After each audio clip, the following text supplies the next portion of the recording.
G'day everybody, we are back for the second series tonight of the VCS. As always, I am Everyday Caster. With me once more is Yulwei. How are you going into this much more exciting series tonight? Yeah, we're finally here. This is the last series of week 3. Hello, everyone.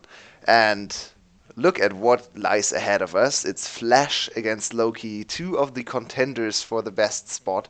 They both lost to DBL last week, a little bit of an hamper to the hype around those two teams.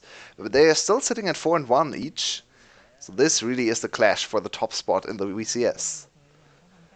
Yeah, absolutely. This is an absolute clash of the titans coming in, which is super exciting. It should be an absolute banger. Can't wait to see how this turns out. Do you have any predictions going in of things we might want to see other than, as always, Kiana and Mordekaiser? Yeah, I mean, Flash, in fact, is the only team who has played the game of Mordekaiser, and there have been Mordekaiser bans against them, so we might be a little bit more hopeful to actually get another Mordekaiser game on the board. Torres on the Mordekaiser looked okay. Was the Mordekaiser played against them? I'm not quite sure. There was a Mordekaiser in the games for Flash. I'll have to double check. Let's see. There's the Mordekaiser. Yeah, it was on the side of Flash, and they won with it. So yeah, I was correct with my initial statement. I'd hope to see another Mordekaiser game. Yeah, absolutely. I would very much hope that. I don't fully understand the VCS just not doing anything with Mordekaiser and Kiana.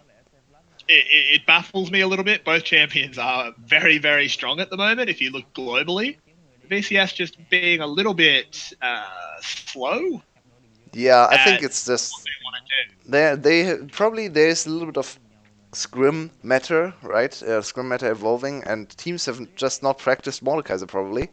And for some reason, they don't want to try the Mordekaiser without practice, which is, I guess that's a fine call, right? Because that's It's a little bit of valid. a Yeah. risky thing to do. That being said, Mordekaiser shouldn't be too hard to actually get going on your side, even if your team has not the most amount of practice on him. A little bit surprising still. But next week, I really think we'll see many Mordekaiser and Kiana, Haver, Spence, and probably even picks. I feel like if it does come down to scrim culture, that's actually a bit of an indictment of VCS scrim culture, if that's the case, because you want to practice that kind of thing, surely. Like, I would really be disappointed to find out they're banning Keanu and Mordekaiser Yeah. every scrim. That's yeah, maybe do that on stage if they're OP, but in a scrim, let it go through so you know how to play it and play against I'd them. actually guess they don't ban or pick the two champs and just ignore them because they are not Yeah. sure what to make of them and they're not willing to experiment and use time to invest in new champs. That's every skim you want to play with a new champ can. I mean, if in the end, if this champ is not good, if you lose with the champ, you wasted 1 hour, maybe even 2 hours of your time. So I can see the Is it a waste reluctancy. though? Yeah, I It's a think waste it's because not if a you waste, find right? out, Yeah, that's true. yeah, because you find out that they're crap. Like, But I can kind I of feel understand where the teams come from, especially if no other team wants to do this either. They get kind of turned off of these yeah. champs because, yeah, all the other teams are probably saying, okay, they want to scrim Mordekaiser and Kiana. We think those champs are not useful. They will not be in pro play, so we don't want to scrim those teams because we want to practice against real champs, and there can be a little bit of a bubble around those two champs, and every team being lured into thinking those champs are actually not good. That's probably I what mean, it's kind of has happened here. I'm not Yeah, I sure. mean, you're probably right, but I'm hoping definitely next week that bubble bursts because if you look around the world, those two champions are massively high priority, and the BCS is sort of gimping themselves by not playing them. Yep. That said, coming into this match, these are two very good teams that have shown pretty good meta reads overall, comparatively to some other teams in the BCS that have had some very strange meta reads. So we may well see it when we do eventually get Champions League going here, which should be, if I'm looking at that screen right now. Yeah, we have right into Champion Select. We see Slater once again starting for Team Flash, which is exactly what we want to I think see. he should be starting every week. Yeah, and the official broadcast, there's still Celebrity on 400 MVP points, while Slater is sitting on 300, so he has something to prove to his Vietnamese fans. We firmly don't really believe in Celebrity, so on our broadcast he's sitting only on one MVP. Sad for him. But Yep. so We do. far, Slater, in my book, has been the better ADC, and we'll have to see if he's able to prove this in this first series. Loki this week unbeaten 2-0 in their series against EVOS, while Flash has already given up one game in their first series of the week. Yep, it'll be, coming in thick and fast with the bans. Renekton and Gragas being removed here by Flash. Thresh and Aatrox being taken out by Loki. The Thresh ban is an interesting one.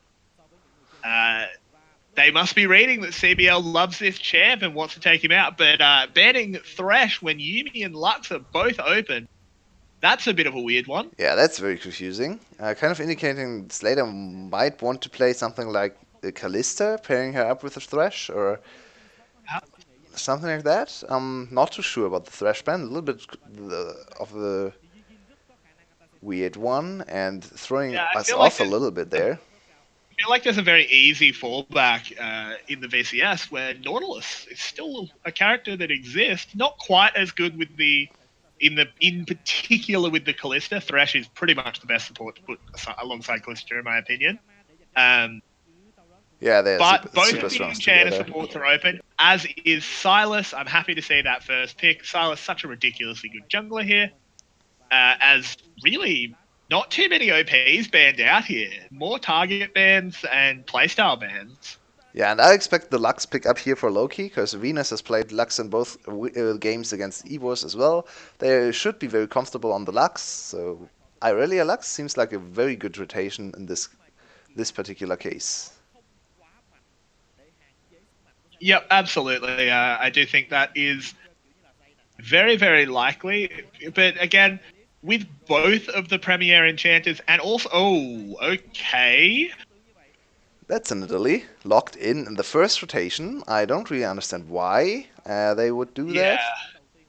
Nidalee will Like, probably run over Silas in the jungle matchup, but you're not pressured to pick her up this early on. precisely. That, like, I don't mind. I actually think the Nidalee pick is fine. The VCS really likes Nidalee, and as you said, she should be able to absolutely stop Silas early. But why pick it up this early? You lose the Lux here. You sort of have to pick Yuumi if you want an enchanter on the bot side, or Karma. Karma is also unbanned. But you've really given up a premier bot lane. Was Yijin ever really going to steal Nidalee away? Or no, never, because Silas is picked, right? Yeah, that's true. I don't really understand why they picked up Nidalee so early. They could have secured Lux for Venus. Now the Venus has to go back to another support. Maybe the Yuumi. Yuumi actually into Lux is not the worst matchup. We see many Yumis being prioritized over the Lux all over the world. Yuumi not so big in Vietnam, to be fair. Lux. Yep. Oh, and there's another game on Celebrity Caitlyn. First game against EVOS was on Caitlyn, and they won the game. So going back to that particular ADC. Oh, and Mordecai is a band out here. You see your champ, but sadly not on the Rift, only on the bench. Absolutely shattered that my big man won't be participating today, but at least they're aware that he exists. Kiana still open as well. Could definitely still be picked up. She's got a very, very good win rate globally. Not 100% win rate anymore, but something close to that. She's only lost a few games, as far as I know. I haven't seen all of the games that have been played out this weekend, but I've seen a lot of them. Morgana being taken out as well, just getting rid of another strong support. Interesting to ban a Morgana when Yuumi is still open. Yeah, I think they're very scared of Morgana Caitlyn. That's one of the very old combinations, very old counter lane into Zyra Khan, which is obviously not the case in this game, as we have already the support already locked in. That being said, Optimus can actually get the Lux as well. There's a possibility for a flex here on the Lux. I would not like to see the Rakan picked up against the Caitlyn. I think that's a very hard matchup to play for the Rakan. I mean, if I'm not mistaken, I think when we saw in the LCK, the Volley Bear pick was actually because a Lux was picked early and it was flexed mid. and the Volley Bear was picked up. So who knows? We could see the Thunder Bear. Oh yeah, Thunder Bear. And they won the game as well, so no, but it's back to the very normal Nautilus here, one of the favorite champs in the VCS. I think Nautilus Lux is probably our premier bot lane or support matchup in the VCS. Yumi, as I said before, not so high in priority, surprisingly, even though she's super highly valued in other parts of the world, especially in the West, I feel like. Yeah, absolutely. Nautilus is super, super overrepresented here in the VCS. Azir also being picked up for Optimus, unless we see some crazy NA things where that Azir goes top, but I highly doubt it. I saw the draft. I didn't actually catch the game, but today I checked It all the was. drafts from NA, and there was a top lane Azir, and I was super It confused what's was. going on. Yeah, But it was blind picked. There's a strat going around in NA scrims where you play Azir or a Nivea top to punish melees. I don't know. It's weird, yeah, it's but NA. apparently I'm not sure how relevant exactly. this Lol is. NA. But look Lol at the NA. top side for Flash. What do we have here? That's a very, very, very unusual side. Something we never see in the VCS. It's the famous damage check-in. Yeah, AP, AP, AP. And the top side, damage profile not looking too great for Team Flash. Once again, I can't understand how all the VCS teams seem to be completely oblivious to damage profile problems. And once again, on the other side, there is a mid lane Irelia, so I hope this time this Irelia goes for an early MR itemization to punish Flash for this very weird last pick, especially in the Rumble. Yep. See, the great thing about the VCS is me and you, as we've gotten our casting synergy going, we've kind of developed, a bit of a meme. Like, if there's ever a Kaiser, I have my little bit that we do. And if there's ever the triple AP topside, you've got your little bit that we can do. And the VCS always gives us one of those. Thanks, And man. It sadly just really today, sets us up for jokes. sadly we didn't have too many Kaisers and still many check-ins, so you can already deduct what the case was today. Many triple AP drafts. I still can't wrap my head around why this is a thing in the VCS. It's really bad. Please never try that at home, especially if you go for things like Rumble, who rely heavily on penetration builds. You really don't want to play Rumble into heavy MR itemizing enemy team. No, you do not. And they last picked Rumble. They built this composition on blue side. Usually we see these triple AP things on red side because they don't pay attention to their composition and just go for counter picks. But this time around, they actually built the composition from scrap. And I really can't understand the Rumble pick here. There was Yeah. there were AD top laners available or even tanks. Yep, absolutely. And what's even worse here is that not only is it a triple AP topside, it's a Lux support. Yeah, yep. It's even more actual AP, and it's just going to be like MR is going to be ridiculously strong here. It's so gold efficient. If Artifact doesn't go a wit's end, I think I'm going to mad. hang up the mic. Yeah, I think I'm seriously. hanging up the mic because I can't handle it. Yeah, looking at the other champs, it's actually not too easy to itemize MR on Loki's composition. Celebrity doesn't want to go Hex Drinker, will delay his 2-3 item power spike on the Caitlyn. Venus can itemize into MR a little bit, and DNK goes for Athene, so there's a little bit of MR there. Hani has more problems going for MR. I guess Athene's has a little bit of MR too. I'd like to see Athene's and Mercury threats against Taurus in the top lane. Should be fine for him. Yeah, see, that is the big one. It's like, if there's not 4 sets of Merc Tread, I'll be very upset. Yeah, and especially you're like also playing against very threatening CC, especially in the light binding. So it's not even only against the MR. It's also giving you a great bit of tenacity. Precisely. It's like just Merc Tread's possibly the most gold efficient item in the game possible against this Flash comp. So hopefully we do see everyone except Celebrity picking up a pair of those. Celebrity, of course, will almost certainly go to Graves, which is, I can't blame him for that.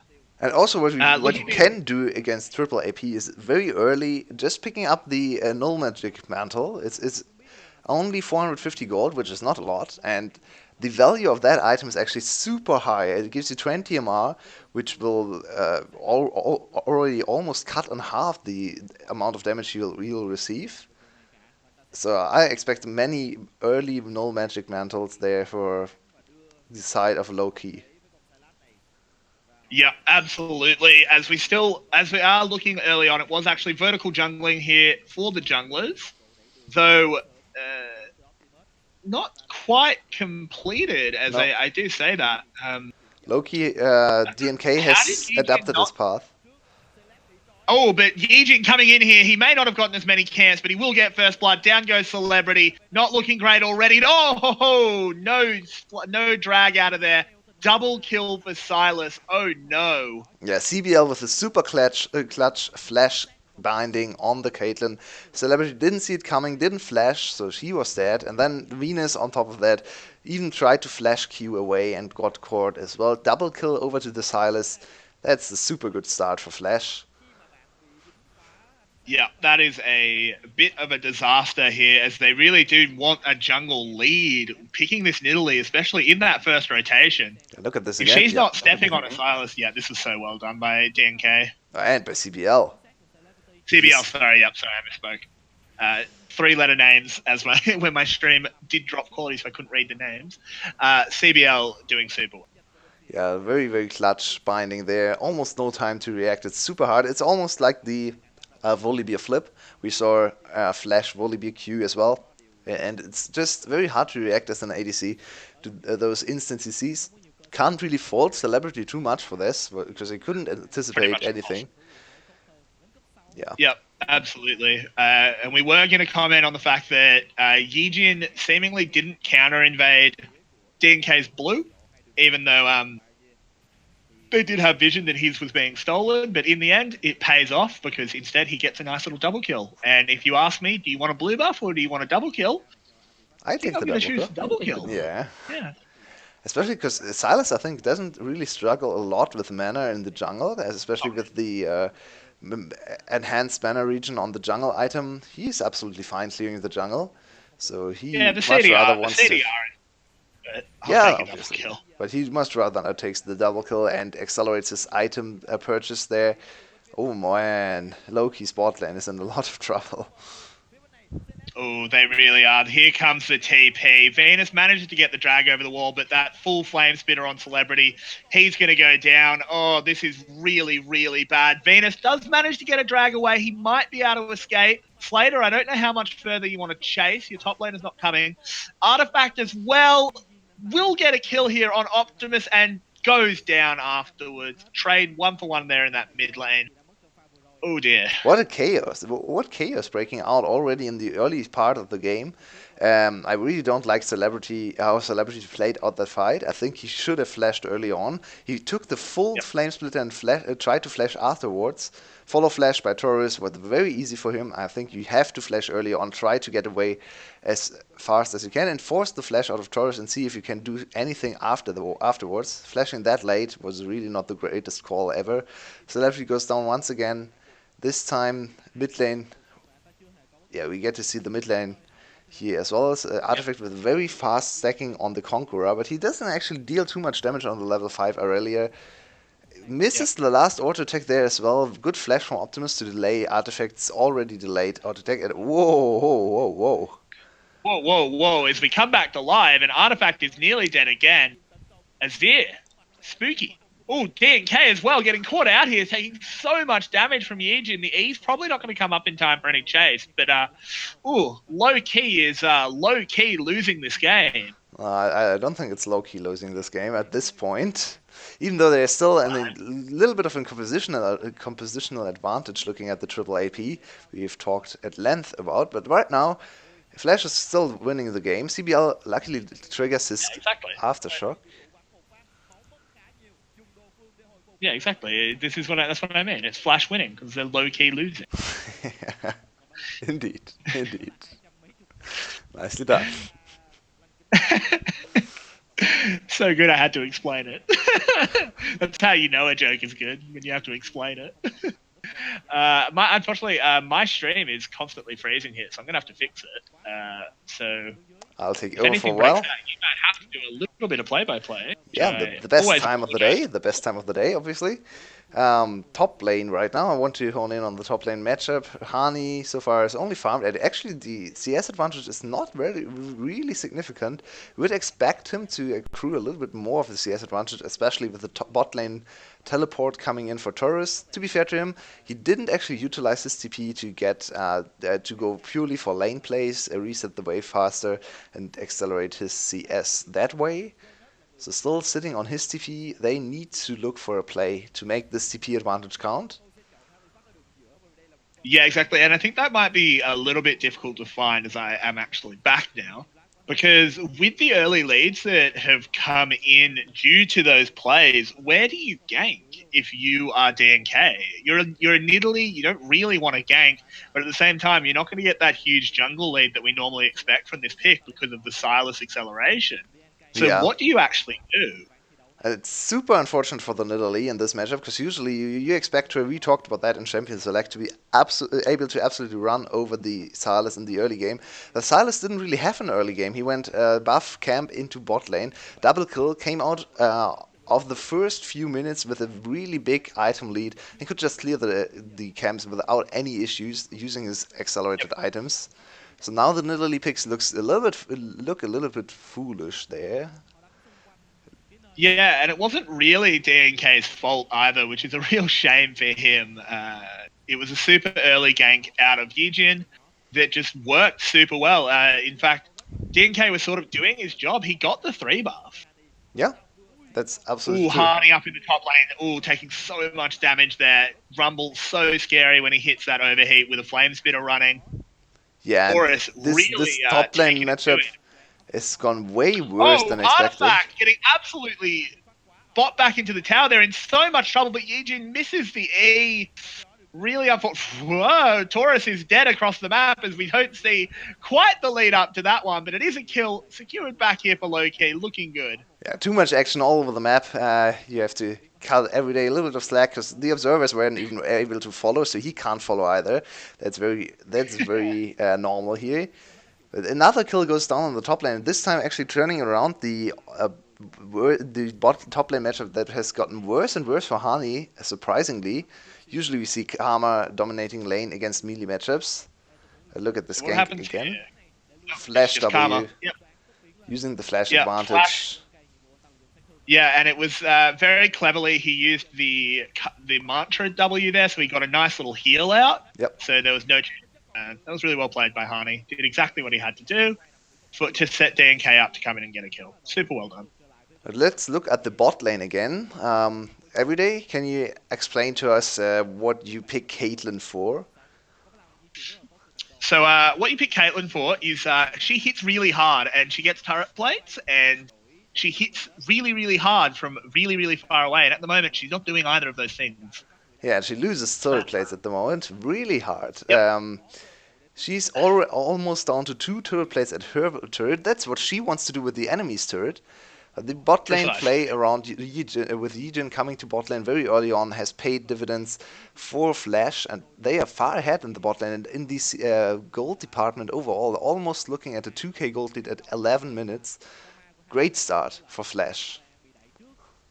Yeah, absolutely. This is looking sick for Flash so far. Having a gold lead at all at this stage is super impressive. You'd think the team with the Nidalee would get off to such a strong start, but as we have had to repeat quite a few times here, that double kill in that bot lane just doing so much for this game. It really was just one of those plays that completely sets the tone for a match. Yeah, and if you look at the overall team composition for Loki, where's the late game damage coming from?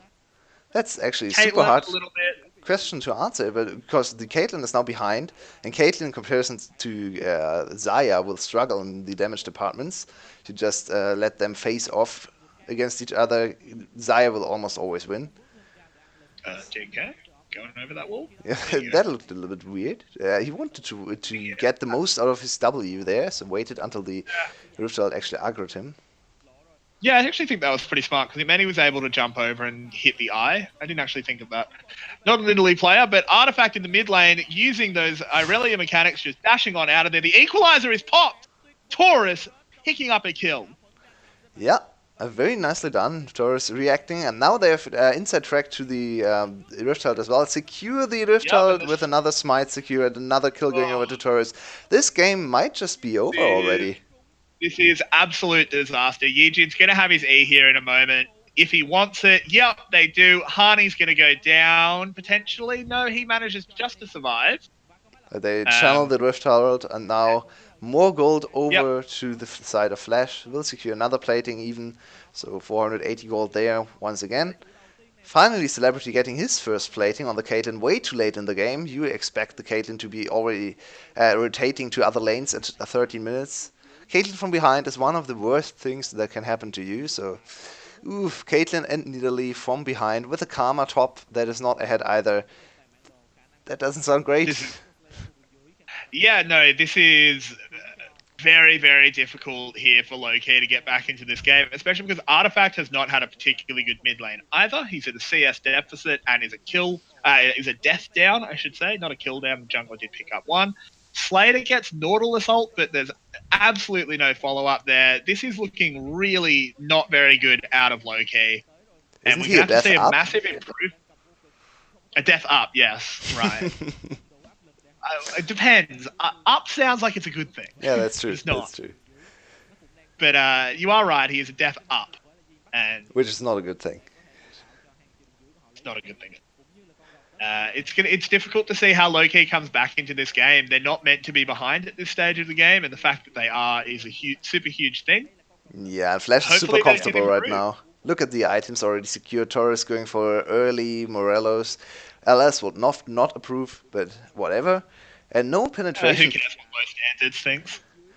Only one penetration item secured for Rumble is a little bit surprising, considering the enemy team has a very easy way to itemize MR. So he's actually not dealing as much damage as you Slater would taking a lot of expect. damage. Yeah, but this actually could be the counter gank here. Yijin is ready, but he misses the E. The Lux Q does hit, but now, ooh, that Nautilus hook was thrown. Don't think that was ever hitting anything. And there was the check. CBL taking a lot of damage, and Does Slater have a mouse? And in fact, yes, he dodged every Q there from the Nidalee. Very famous. Very well done. Thing Sven once said: if you're a pro player and playing on LAN, you would have to have no mouse to not be able to dodge Nidalee Qs. And Slater once again shows he's absolutely able to do that. Yep, you just pink the spears. That's the obvious counterplay. No worries. I don't know if that's an old meme. Back from old AP in Italy. Oh, Harney, though, getting in a lot of trouble here. Should be able to get away. No worries. Yeah, Hani's not the greatest of spots. It's a bad time. It's actually 20 CS ahead up, but that's a 3-kill rumble. Yeah, and it's Karma. You expect her to be up. And Rumble has teleported out of lane 2 times and got back to lane with more kills to his name every time. So Karma is very unhappy with how the game unfolded. Has not been able to really do anything. Goes for the full utility build as well. So she relies on other champs to carry in her team. And as I asked before, where is the damage coming from? Celebrity from behind, not the biggest damage threat. And then there's Artifact, not really accelerated either, 20 CS down. DNK can't really do a whole lot with the shields and the additional statistics coming from the Karma. So I really don't see Loki winning this game in terms of team fighting. There's just no damage on their side. And they don't have a clear front line either. Look at the item difference in the bot lane for the ADCs. Like one full item picked up for both, IE and an Essence Reaver, but then there's just a BF sword and full boots in the Zaya's pocket compared to just random bits for it's ridiculous. Celebrity. It's not good. That is a Mountain Drake secured there for Loki, which is nice, but they trade it for the top tower, which, I mean, in a way, the top tower going down is almost a good thing for both teams because at least Harney is pretty safe now. And usually would say it's Mountain Drake for the Caitlyn team. That's the dream scenario. Like Caitlyn can accelerate. Caitlyn can use the Mountain Drake to knock down turrets even faster than she already is. But in this game, yeah, she has not knocked down a turret at 17 minutes. And when that happens, she will you know the game. Go faster. Yeah, if she ever gets to actually hit a turret, that is, which has only happened once in this game. I think she has dropped 3 or 4 auto attacks on the botlane turret. resulted in one plating, which is not a great sign. And look at the gold; it's at 4K at 17 minutes in a comp that outscales if you look at the composition. So low-key, in my opinion, can already look ahead to the next game. I mean, they can still wait to catch throws on the other side. Flash Yeah. is absolutely capable of throwing away the game, but it's hard. It's a tall order to ask. Yeah, I mean, you never give up in professional play. You may as well just, as you said, try and catch throws if the enemy team gives them to you. But this is not looking good, to say the least, for low-key. Flash has come in super strong here, really putting their stamp on, saying, hey, we are a top team. We're not just a flash in the pan. We can keep this going. And I think this is the first team with triple AP topside that has actually completely ignored all the lanes that have the AP threats and has only gone to the one AD threat, the ADC down.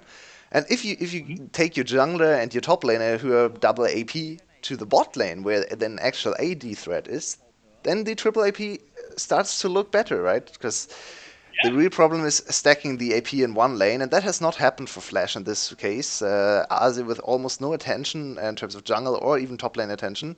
So nicely played, or nicely laid out plan from Flash in this game.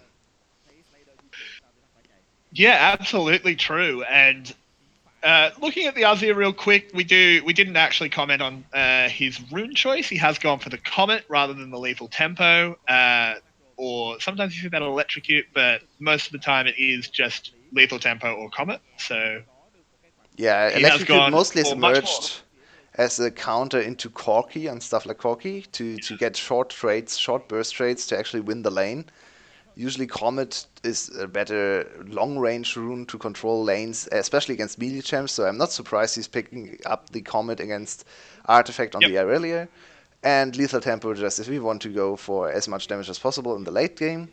See, up in the top lane as well, Harney's in so much trouble. The stolen Nautilus ultimate makes that easy. Yijin goes up to 3-0. Oof, Very good game. this is a bad time. It's a great time if you're a Flash fan. Yeah, Yijin has looked super good so far. And we have kind of seen some of our premier junglers in the first 2 weeks struggle a little bit, especially if you look at Zorn over at EVOS. Not looking too hot this week. Meliodas has struggled a little bit as well. And even Yijin, the first series against QG, where they lost the first game, was looking a little bit iffy. So now, good redemption story coming in for EVOS, not for EVOS, Flash and Yijin on the jungle. Yeah, Silas. Yep, absolutely. He's looked super, super good. Hopefully, he can carry that forward into maybe a game where he doesn't get such ridiculous acceleration early. But who knows? We'll have to see. As that inner bot lane tower has taken so much damage, Optimus has quietly amassed himself quite a massive lead here. It was mostly in 1v1 situations, as you said. Very little jungle attention going mid, but still very well played on this Azir, and he's gotten out to a very solid lead. Yeah, but look at Artifact's item build. I'm super happy with you, Artifact. It will probably not matter in this game, but at least he's able to read the situation and go for the RDMR itemization. Thank you very much for this one, Artifact. Victory was not able to read the situation earlier on today. This Irelia will be quite a little bit of pain for Flash to deal with, because both of their AP solo laners as well as their AP jungler will probably not be able to withstand the Irelia pushing down the side lane once she has finished her wit's end. Yeah, exactly. I am very glad to see the wit's end being taken there. If Artifact had not gone wit's end, I would have had serious questions for the entirety of the series, because that's just a much more basic level mistake. Just not building AMR against 4 AP threats is just very, very boneheaded. Compared to things like, next game, because I do think both of us agree that this is probably going to be a Flash victory, even if they do have to close it out. You can clean up the individual mistakes, the mechanical mistakes. It's much harder to clean up not realizing that Wit's End is good against MR. Very true. Ooh, so much damage coming out of DNK there. He throws himself forward. So much damage. CBL, though, doesn't go down yet. Now he does. Really well done there by Artifact. And he can get away here using this blast code. Never mind, Optimus will chase him down. But the main fight here is broken out. So many low health bars here. The flash forward from the ADC. Venus will be the next one to go down. Celebrity is done. And that is 3 kills picked up below key. They're going to turn, for Flash, I should say, they're going to turn straight onto Baron here. Yeah, now can DNK do anything? Nope. The answer is no. Optimus with an immediate, very good follow over the wall. Yep. And That's Baron it. picked up 4 Flash. And now they have accelerated the game to probably an untenable advantage and insurmountable lead in their on their side. Look at CBL again, gets caught here. DNK sees the opportunity and wow, a lot of damage on CBL at the start of the fight. Gets to trigger his Aftershock so he lives a little bit longer. In the end, Artifact still able to chase him down. Optimus has a very free way to kill the Artifact, but the main fight, as you said, on the live cast erupts in the mid lane. Celebrity gets slowed down by another very good equalizer. Taurus in the front line. He's super threatening, so no one can really stand up to him. In the back line, there is Slater shooting out his feathers and being super successful doing so. Double kill for him. Yep, absolutely. This has been a super good performance from all 5 members of Flash. They're all looking really good on the scoreboard. Look at those bounties all up and pretty. And now they do have this Baron. Hopefully we can see them pushing towards a much more advantageous position, extending that gold lead, which is currently nearly 9k at 23 minutes, which is absolutely disastrous for low-key.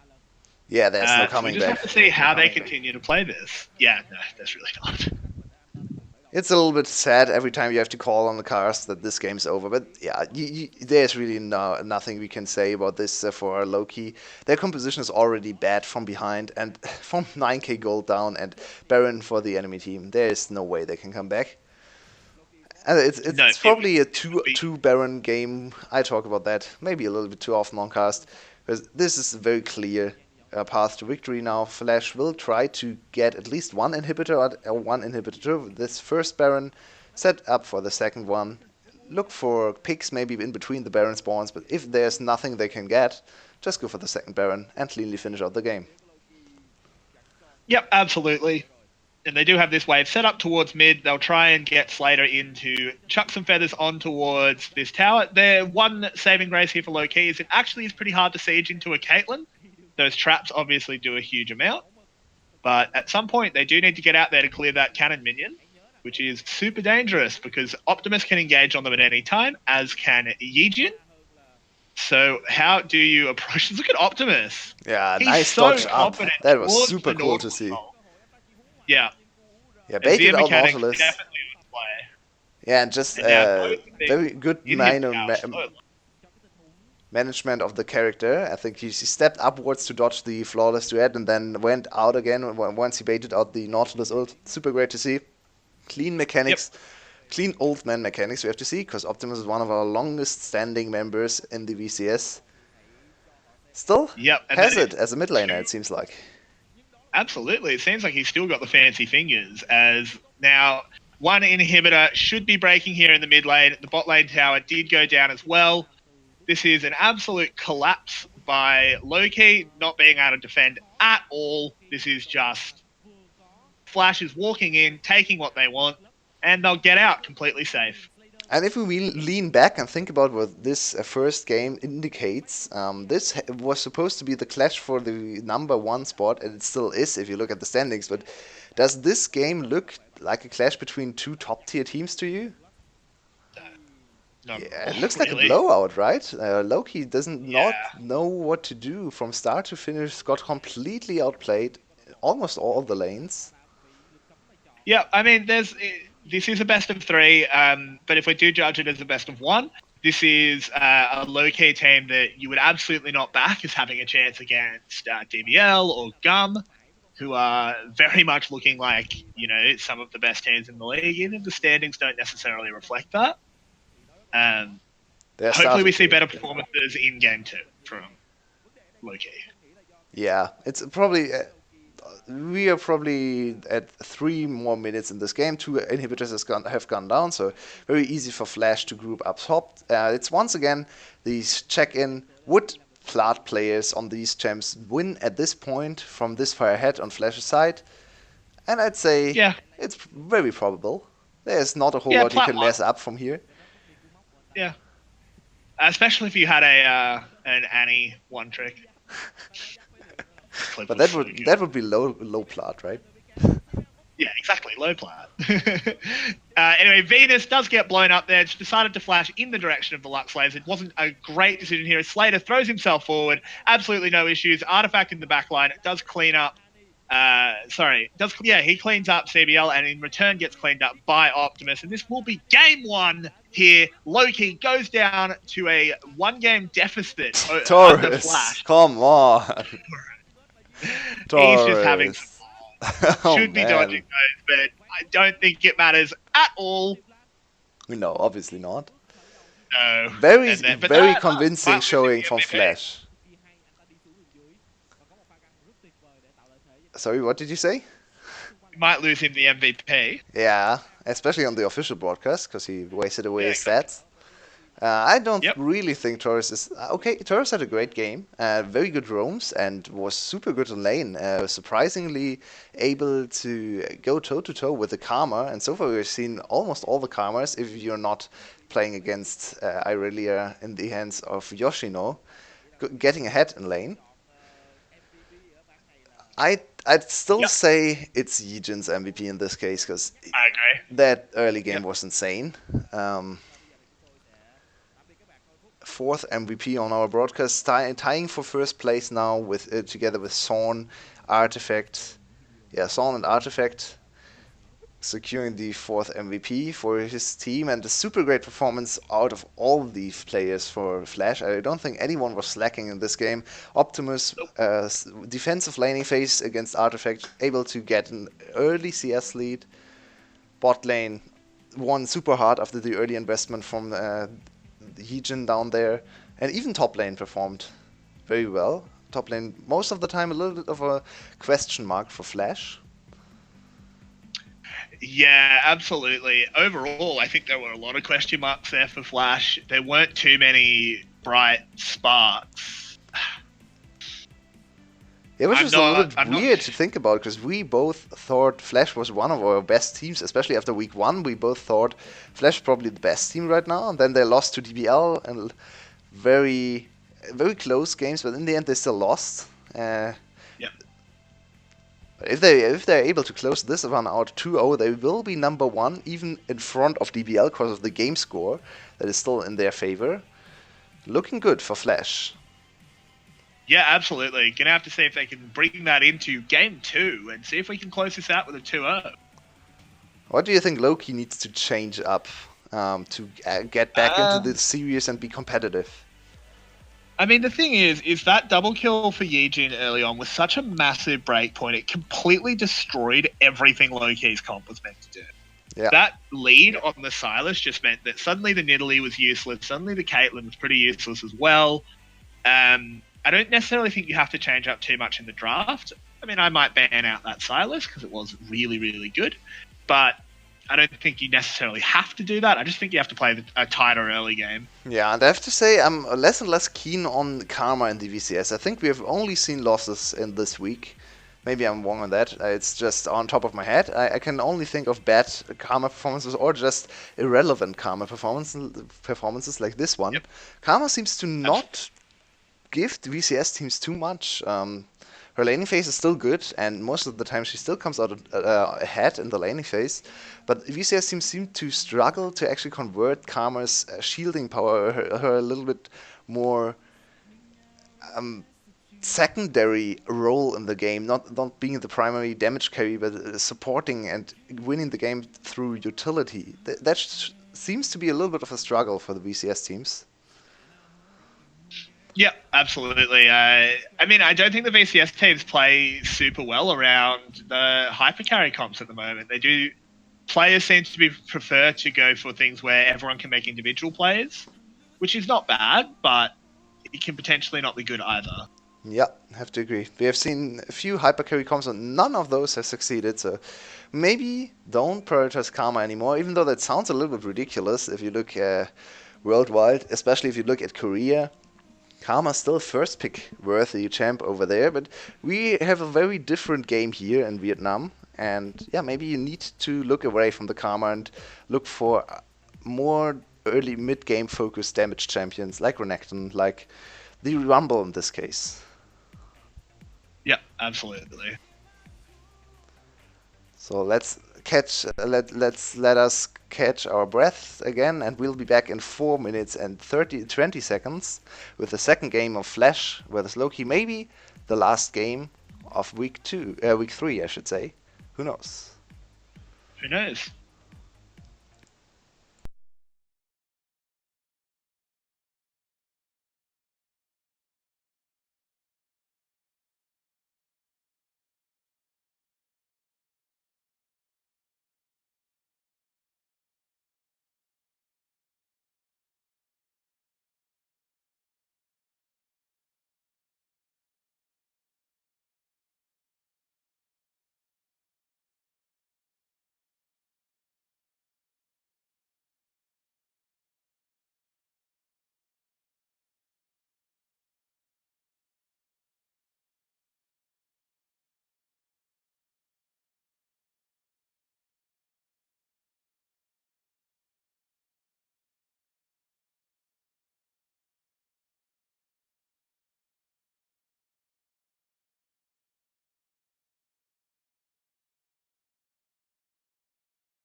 Welcome back, everyone, for game 2 of Flash against the low-key team that is almost there, securing first place. If they were able to win against Flash, but it doesn't look too likely here. I'm Yulwei, with me as always every day.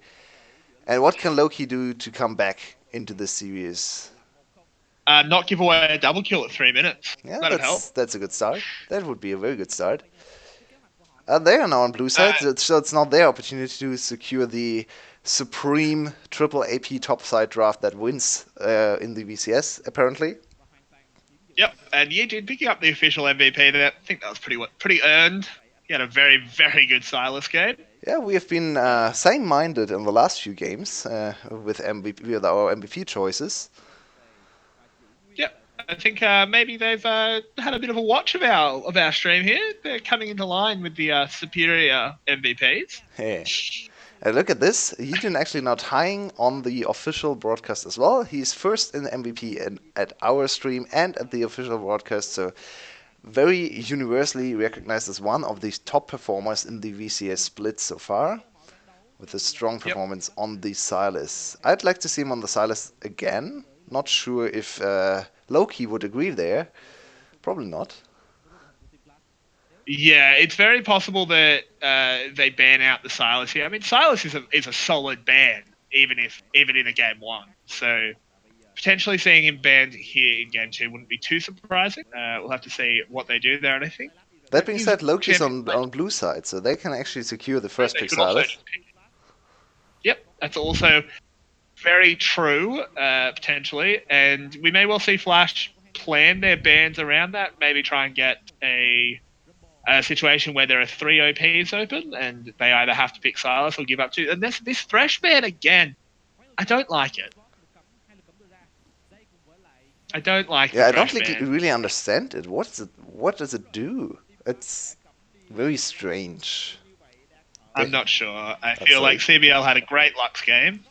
They seem to be super afraid of Slater CBL, of the Slater CDL 2v2 kill potential, with the Thresh continuously banned out.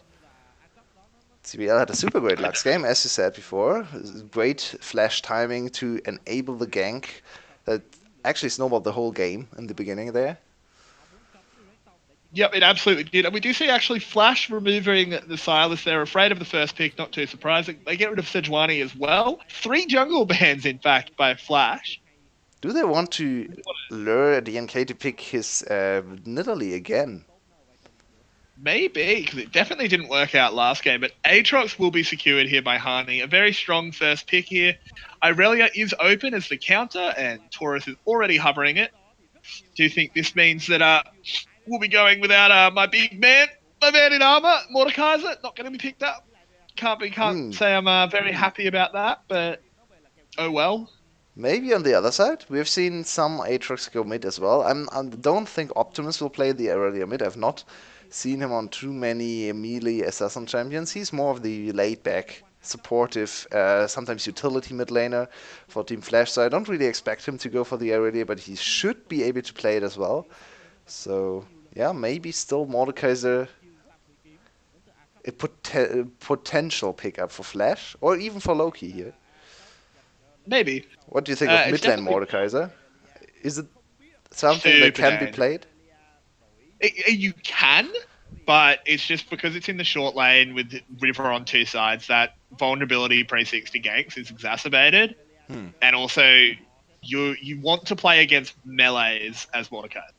It's why, despite the fact that Mordekaiser is super strong, I actually don't think teams should be first picking him. He's so easy to counter. Just pick something ranged. Yeah, we saw Origin opting into the Vayne top lane matchup, and actually... Yeah, Vayne absolutely destroys Mordekaiser. Yeah, it is not even fun. He was not allowed to play the game, really. That was an insane blowout. But now we see Azir this time picked up for Artifact, not wanting to go for the same matchup once again. I don't like this comp already. What does this Elise do with an Aatrox and an Azir? I mean, Elise might be able to do something together with Aatrox, but you're right, it's not the easiest champ to set up an Elise gank or even a dive, especially with Aatrox probably losing early priority against Irelia. That being said, sometimes we have seen Aatrox actually win the lane against Irelia. This is on Hani now, in terms of topside success. Absolutely, and Yijin as well, picking up the Lee Sin, throwing down the gauntlet a little bit, playing a very highly mechanical champion that he could pop off on. We don't know. And by the way, So where's Nico at? yeah, that's actually a very good point. This is the VCS, and Nico has gotten through to the second phase. Especially with Hani, it's one of his most played and best champions as well. Pretty surprising that Loki would not opt into the Nico as a flex pick for themselves. Still open Yeah, here. Might be picked up a Flash though. certainly possible. We'll have to see how that goes. And the LB ban is a little bit surprising as well. Optimus has played one LeBlanc in this week already, but I would not be too scared of his LeBlanc if I were Artifact. I wouldn't either. A little bit Yeah, surprising there. it's very interesting. And also, Zaya being banned out here, they don't want Slater just picking it here. So it looks like they will pick Kai'Sa. And we might get the... Oh, never mind. Oh, who knows? And Kai'Sa is picked up, so I'll get my team behind the scenes, getting ready for everyday's Kai'Sa check-in. But Yeah, don't it's have to do that later, yet. so let's see if he got the memo or if he still goes for the old build.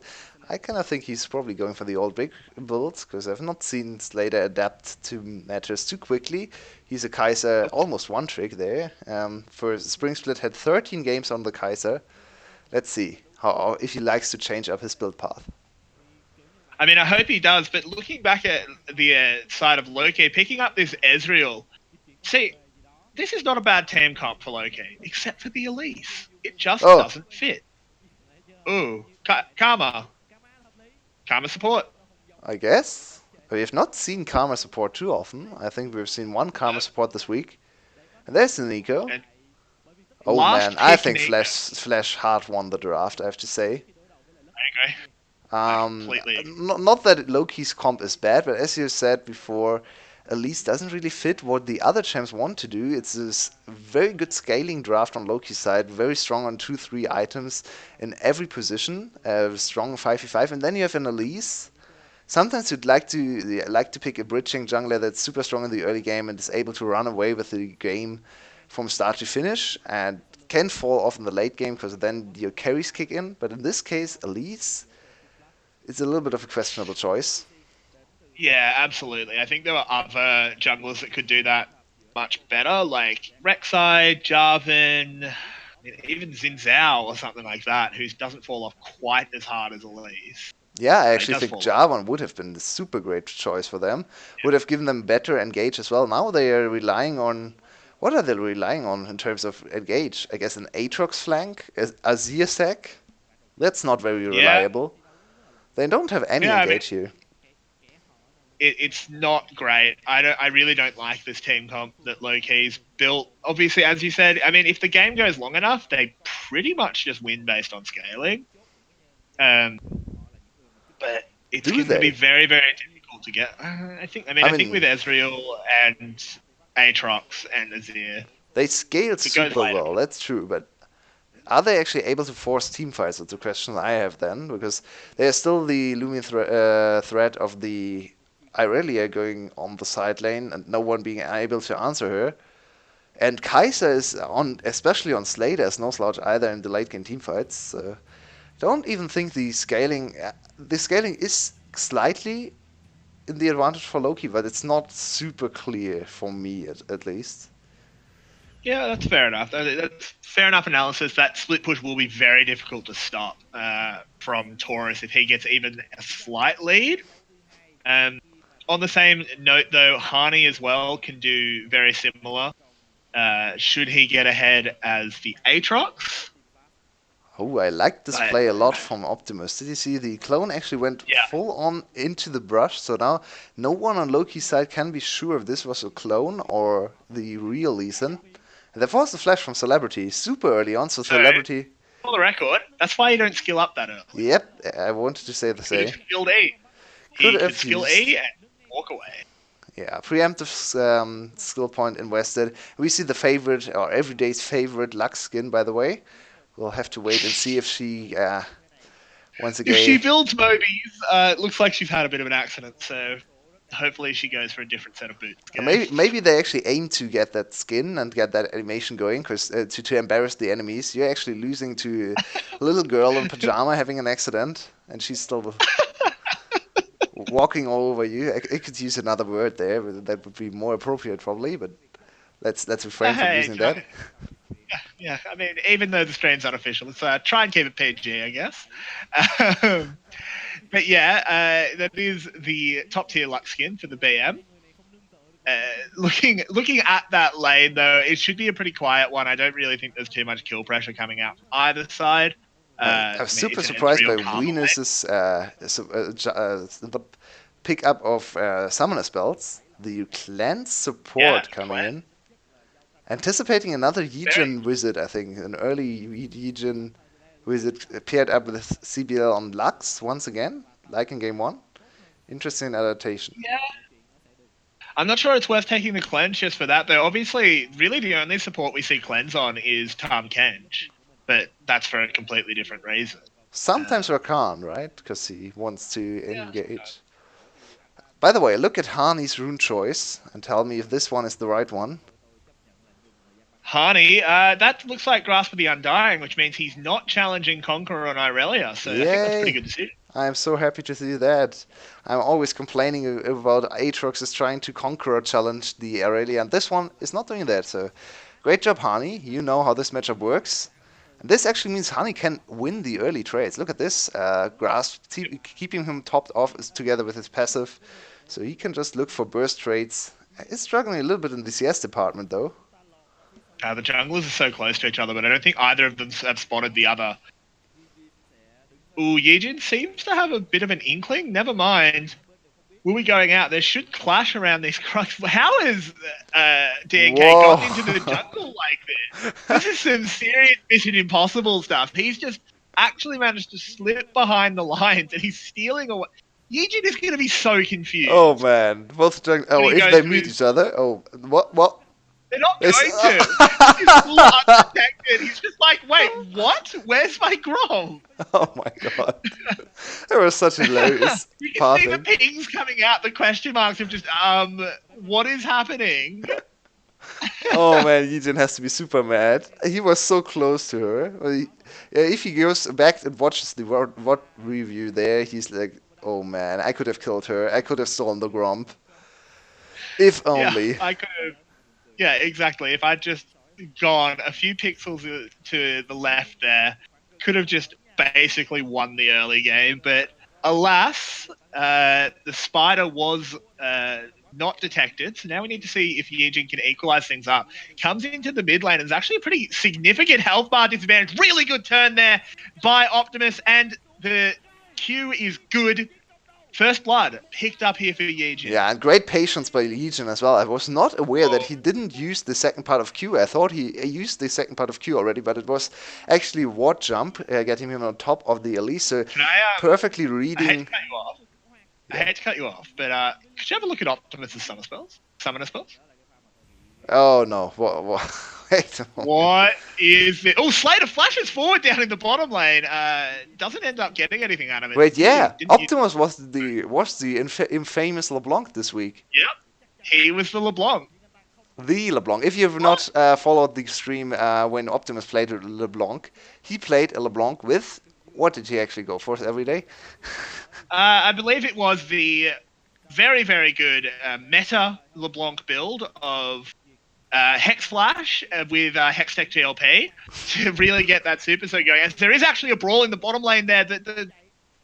The Plasma's not going to pop, which means Celebrity can get the kill back. CBL's in so much trouble as well. Is this going to be an Edgerial picking up 2 kills this early in the game? I think he could flash here and get the kill, and he does. Whoa. He picks it up. He's going to die to the minions, though. He didn't have to. Yes, he did, because Slater was coming back with a TP. I didn't say the TP. Yeah, that was the right call. Slater picks up 2 kills here, 1 answered back on the CBL, but that's not really much of a consolation prize. Oof. Celebrity. Oof, oof. Yeah. On to Celebrity, yeah, sorry. My mistake. As Optimus goes for a cute little play there with the Hex Flash. Yeah, Doesn't utilizing work this out. absolutely overpowered summoner spell once again. Yeah, Hex Flash, Nico. I guess we have to get used to Optimus going Hex Flash on every champ he plays. Maybe he's just really taking a liking to this particular rune. Look at this trade again. Absolutely. Slater tries to utilize the minions to block all the Ezreal Qs, and is actually relatively successful, but still overextends. And they should have turned on Celebrity. They actually were in a position to win this trade, I think.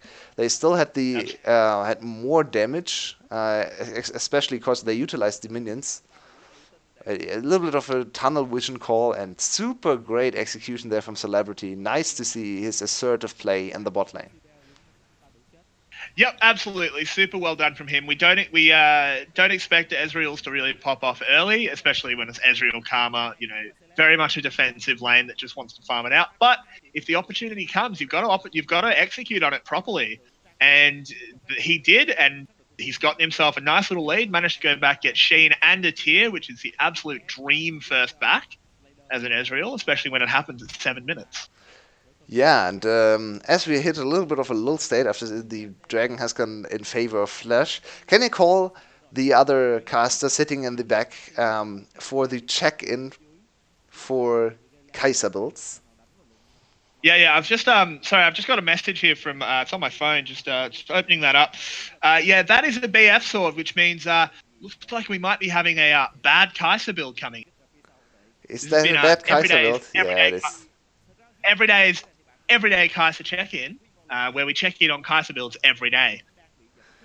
Yeah, just like the name says. Yeah, this will be Slater still sticking to his old ways. As I predicted in Champion Select, I think Slater is a little bit slow on adaptation, and even though he's playing against an Ezreal in lane, so an actual tier champion, he could just go tier against tier, and would not struggle to stack up the tier in lane. He goes for the old Kaiser build with PTA, so not the greatest Ooh, value. wow, this is really well done there by CBL. Was hiding in the bush there, does so much with the ult. Can they get the kill there? No, Slater does not have his ult to answer.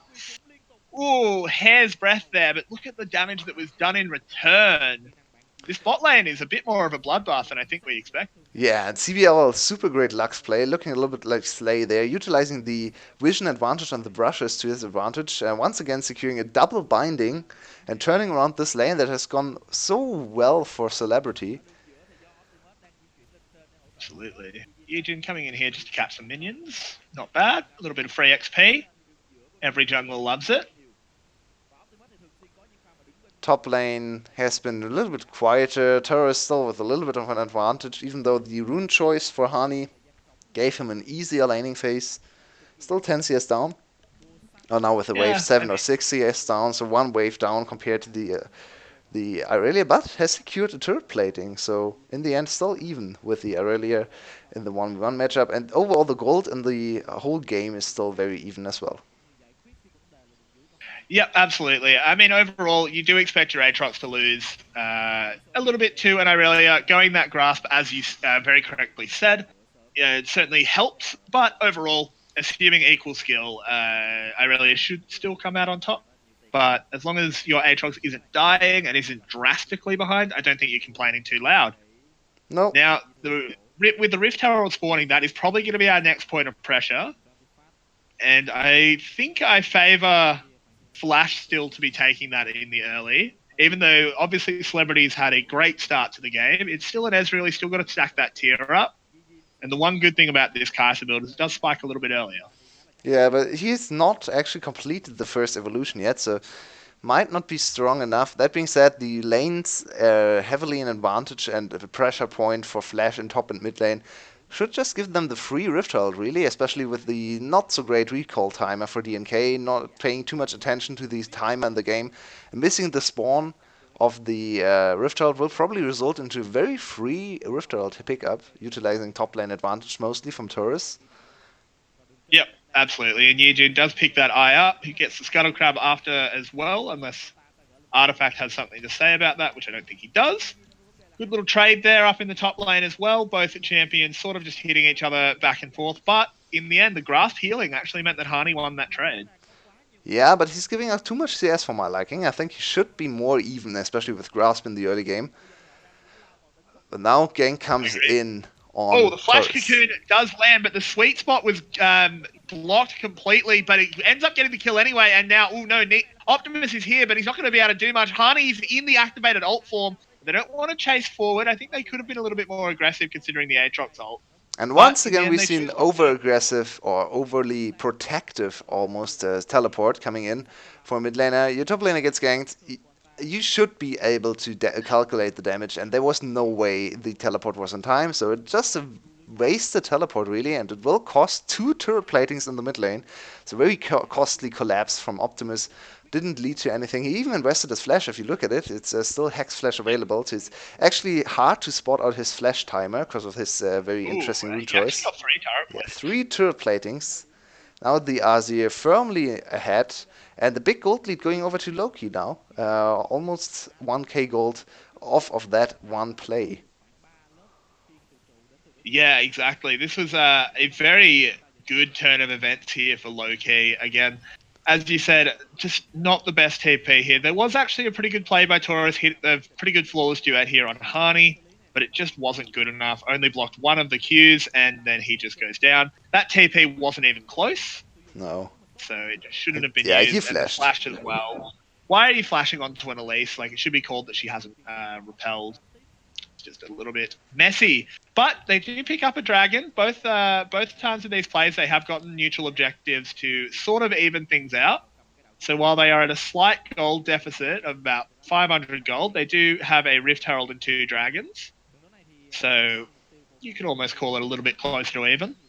Yeah, the Rift Herald still needs to be dropped in 1 minute time. Please don't miss the timing. You have secured the Rift Herald at 10:40 or something like that. So much time to utilize the Rift Herald, but so far not been able to do so. It'd be very disappointing if they don't get turret plates off that. It would Which be lane would you actually use this Rift Herald in right now? There's only top and probably mid. mid. Mid Probably mid, just because you've roamed your Lux. Yeah, that's very I true. think you drop it now. Eugen, So you're gonna drop it wow. now. Why so far down the lane? That's actually pretty That's risky. super bold. Yeah, not going to get punished for it though. Luckily, there was no CC in range.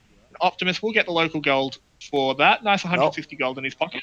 It's split 164 on both sides. So Eugen actually a little bit overly greedy participating there in the play. Even took away the whole minion wave from Optimus. Optimus can't be too happy with his jungler taxing him this heavily. No, but speaking of Optimus, he's here in the bottom lane. CBL actually taking so much damage, he misses the ult completely. This play has been an absolute whip. Optimus looks No really damage. uncomfortable on the Nico. That's not a Nico play that is ever going to succeed. That's an Ezreal. He just has to wait for your animation and then E out. That's really not looking too good on this champion. He should be able to play, but so far has looked very confused on his plays and has fallen behind in mid lane in terms of CS as well. Yeah, this is as I look away for just a moment, and Taurus is dead. This is not looking good here for Flash at all. This early game is sort of turning into a massive collapse.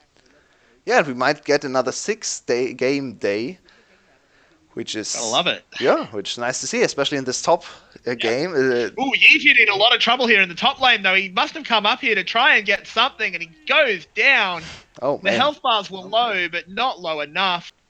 Oh no, what were you doing there, Eugen? Eugen saw the play, saw the highlight reel, wanted to go for the double kill, the solo queue outplay on the Lee Sin specialists. But in the end, he just made a fool out of himself. So even bigger lead now secured for Loki, and this game is almost looking at the blowout situation here for Loki. They have a strong composition scaling well into the later stages of the game. Elise has been able to bridge the gap to the later stages, and now look at the Aatrox. Big lead for him in the top side.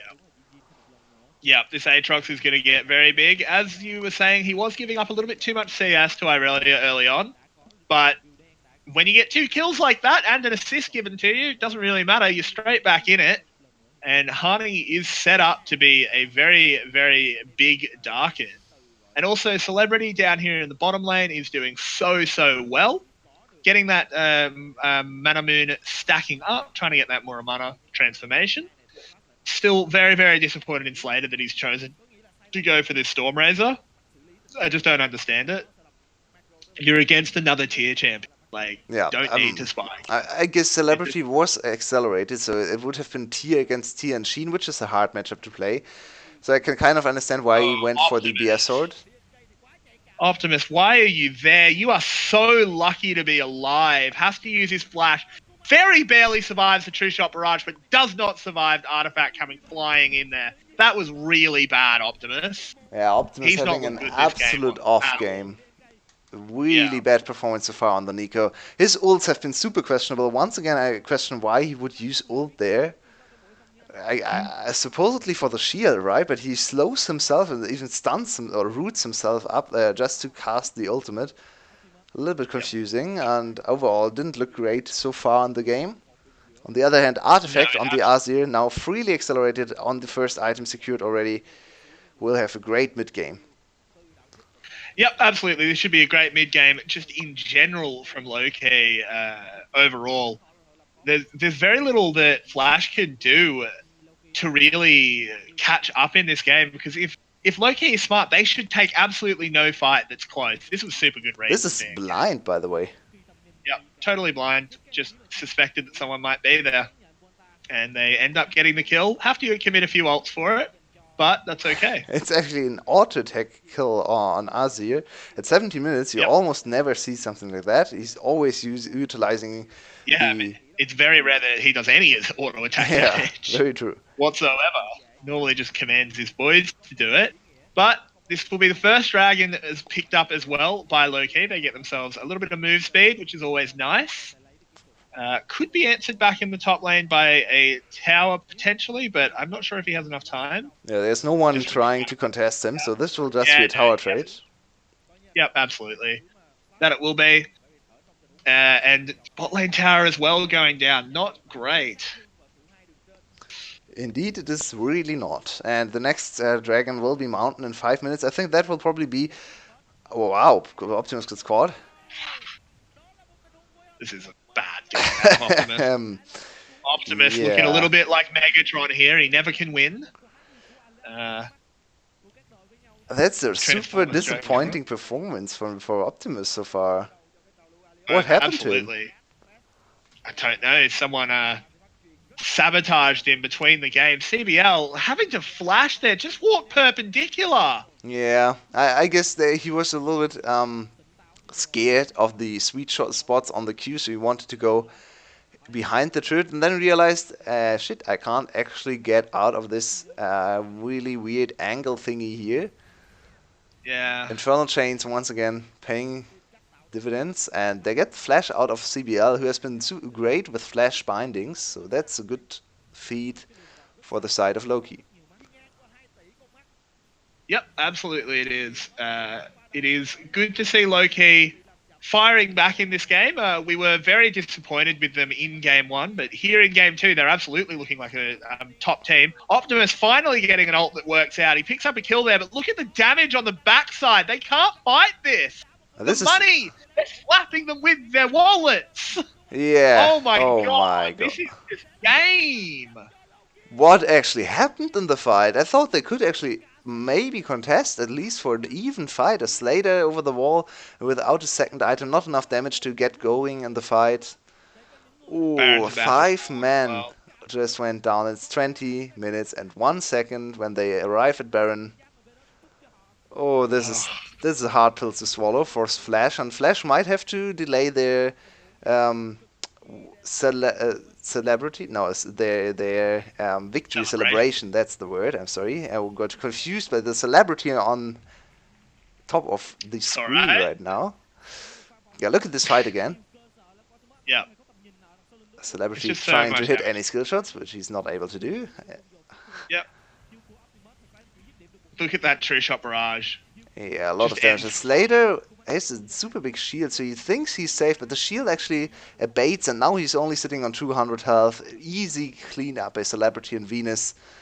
In the meantime, DNK and Artifact on the Azir have completely turned around the fight on the other side of the wall, so everyone goes down. 5 men die at 19 minutes, which already spells a lot of danger, and then Baron spawns. Another Baron picked up, so look at the gold lead now. Yep, this is an 8k gold lead at 21 minutes, and the Baron buff is active, and oh my god. Sorry, I thought that was meant to be a Luxing game. I think we've explained the animation now, because she definitely just shit herself. Yeah, that's for sure, yeah. It's alright, I'll take the hit of being the crude one. But now, there is an attempt at a little delay there more than anything. Redemption comes in, heals them all back up nicely, and this is going to be the tower taken. And the inhibitor, oof. I think we might be seeing a 6-game series here. Yeah, but at least 6-game night, I should say. Second games have been absolute blowouts. First series of the night, we had FTV winning in 24 minutes. Can a low-key be even faster? Well. Look at the communication is just dead on the side of Flash. Yeah, I don't think they... Such a minus, but... They probably think about the next game already. This game is unsalvageable from this position. Absolutely. This is very much over. It's just going to be, how long does it take for Loki to siege and actually get the Nexus? And the Baron buff is still active. Yeah, absolutely. I'm not sure. I think looking at the comp, you'd think, oh yeah, Loki, if they win, it'll be 2 Barons. But I don't know if it'll go to 2 Barons. No, I actually don't expect it. Absolutely absurdly far ahead. Celebrity takes a fair bit of damage there, but it just doesn't matter. He just walks away. Yeah, it was less damage than he would anticipate seeing the Lux combo hit, but Celebrity just takes it. Yeah, Yejin just did some little tricky mechanics there, but the kick means absolutely nothing because there's no follow-up from his team. And that is 2 inhibs down. This is a very bad time. Yeah, go to the Mountain Drake, secure yourself another strong dragon. Oh, no, they actually don't want to go for the Mountain Drake. They want to straight reset into topside, ignoring the Mountain Drake, which is... I guess it's an okay call as well. I don't really see why we wouldn't take the Mountain Drake at the way out. There wasn't really anything that could chase them off the Mountain Drake. So I'm a little bit confused by this call, but maybe not aware of the Mountain Drake being there. So in the end, it will not really matter, in my opinion, because, yeah, they're still in a big advantage. 2 inhibitors down, topside is the point of contention now. Yeah, they just hard group topside, and there's really nothing that Flash can do. They have to defend their 2 lanes that don't have inhibitors, but they can't possibly put up a fight 3v5, so they have to go for a quick engage or try and wave clear, and I don't think they have the wave clear in order to do that. Yeah, I'd have to agree.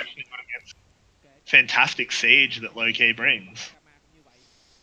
Yeah, there's really not a whole lot to talk about for Flash. They can't really do anything here.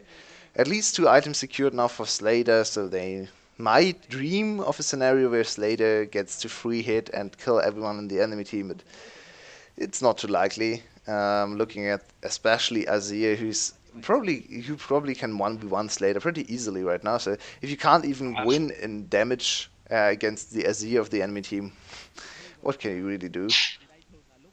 Too much. No, they really can't. This tower should go down fairly quickly once the next wave gets here. CBL uses the ult to try and do something, but it's really just a bit of a tickle cannon. Yeah, he got the plants, I guess, so fair enough. Yeah, I guess. But I don't think it's going to matter very much. It's look at that cleanse, it's almost off cooldown. Oh, wow, yeah, it's kind of ridiculous. Yeah, there's the really wrong. Here comes the last ditch engage. There comes the last ditch engage. Yejin gets a nice kick. Optimus actually getting a really nice Nico ult there. Hani, but he's an active Aatrox, so it's just not going to matter. No one has actually died on the side of Loki. I jinx it a little bit there as Yejin does manage to pick up one. Slater throws himself in to try and pick up something. It's not good enough. 4 are dead now for Flash, and that should be game. And we still see a lot of teamfight prowess out of the Flash members. Yijin with a super great awareness there, completely delaying and taking out artifacts out the fight. Slater with a very good teamfight positioning and a lot of damage as well. In the end, it doesn't matter. Too much of a gold lead, too many objectives already secured, and low-key tie the score in this clash for first place.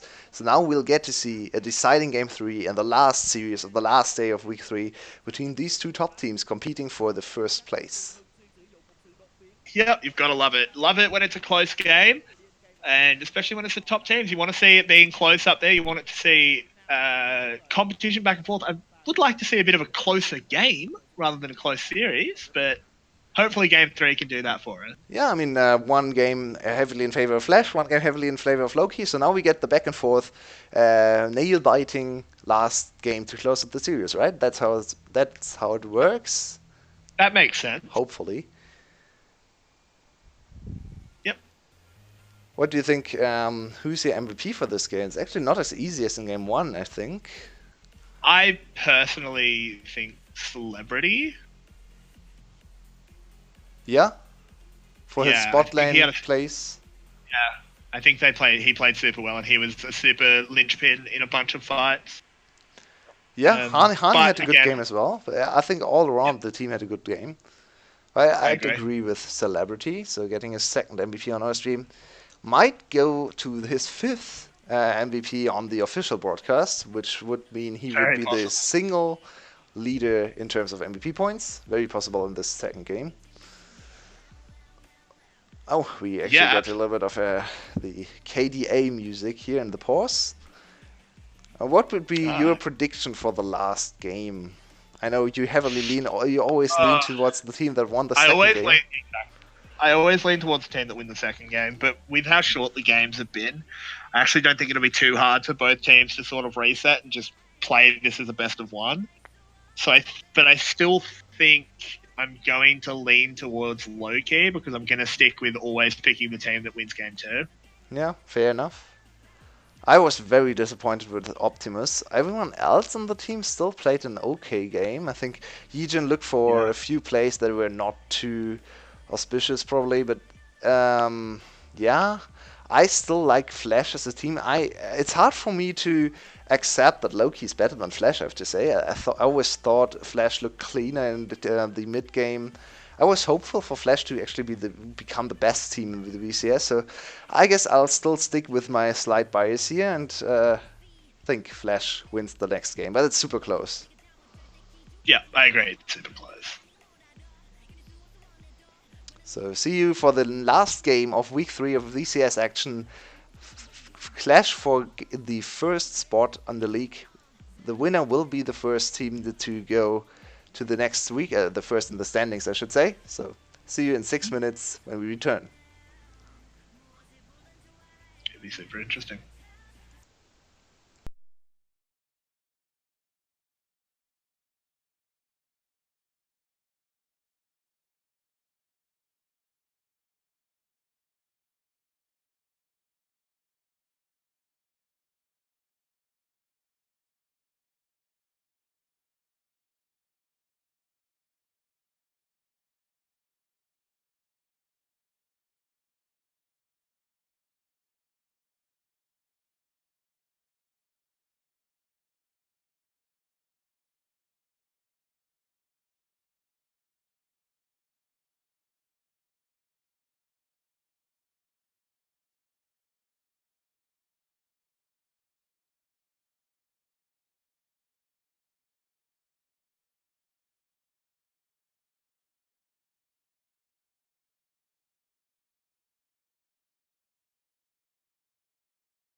G'day, everybody. We are back for the final game of this week, Game 3 between Low-Key and Flash. We've had two very one-sided affairs so far. With me, as always, is Yulwei. What do you reckon going into Game 3, mate? Oh man, it's so hard to see, to say what's going to happen here, because, yeah, who knows? It's really up in the air. Very weak performance out of Flash in Game 2, super strong performance out of them in Game 1. Other way around for the side of Loki, interestingly, DNK getting the MVP for his Elise performance. Not sure I agree with that one. He got a lot of kills, but I don't think he was MVP. No, I don't think so either. Actually, don't remember him doing a whole lot in the game. I guess he got 7 kills and 6 assists. He hit that sick blind. Yeah, that's true. That's true. I still think our pick of Celebrity was fine as well, but for once, Celebrity getting credit from us and not from the main broadcast is nice to see for him as well. So it's now sitting on a combined 6 MVPs. For us, it's 2. For the main broadcast, it's 4. Exactly. Very interesting that we've gone against the main broadcast here and picked their favourite. Yeah, but overall, I think it has been a little bit of a trend that the main broadcast have actually gone away from all the ADC MVPs, while we are slowly picking up on giving MVPs up to ADCs. We have picked up Jisoo in the first series as well. So interesting how that worked out. It is interesting, but what's even more interesting is going into Game 3. Absolutely, and way more important as well. Yeah, exactly. What do you think will change up here? I'm hoping we get a much closer game, but how do both teams avoid the blowouts here?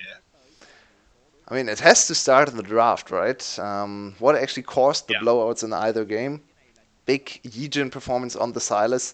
I'd like to see another Sylas ban to throw out him for doing that again to Loki. He was the pivotal point in the first game, linchpin for their success.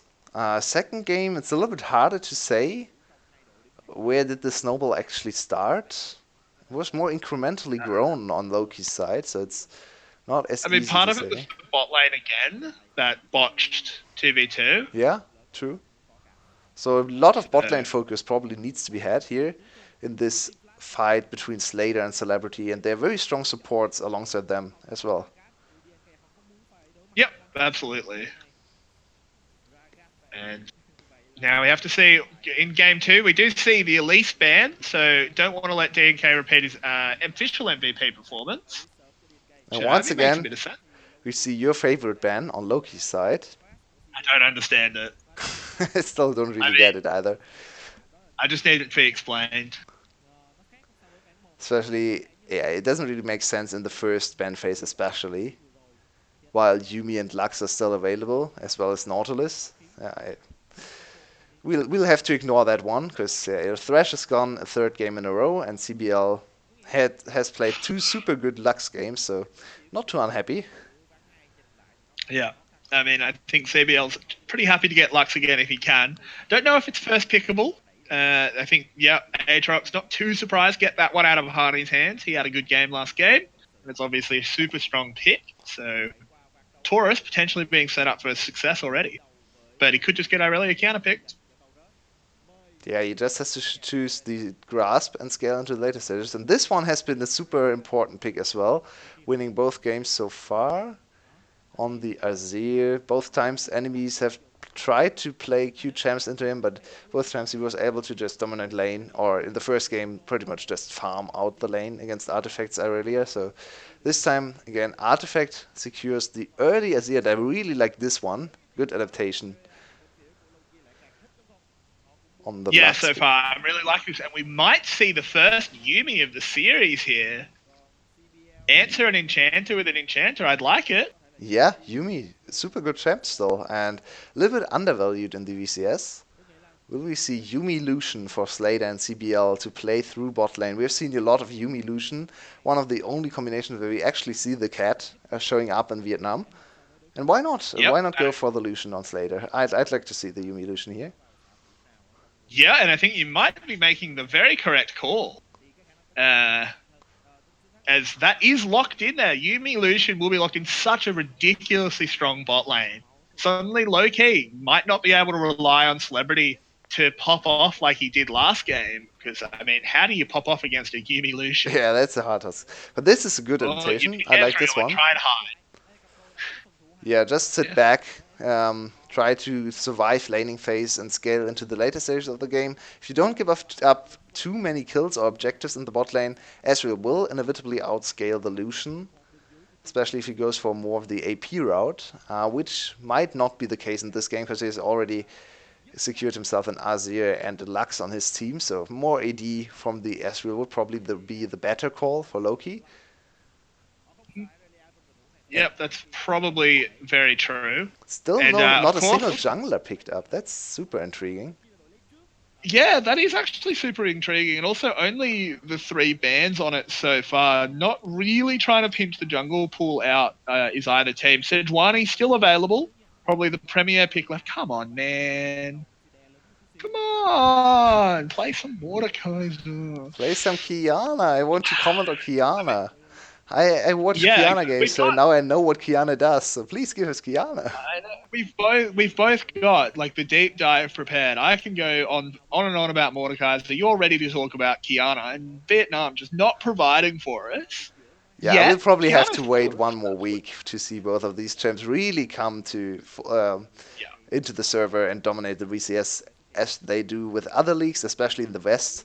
If you look at Kiana Yep, yesterday, if you want to see a bit of Kiana action, go watch Splice against Fnatic. Insane Kiana performance from Humanoid there. yeah, absolutely. And the Nico pickup there is super good for Artifact. They do very much like that Nico. Though after last game, I'm not sure if Flash would have really wanted it. Yeah, Uh, Optimus did not look good, and I'm not sure how I feel about this Rise pick.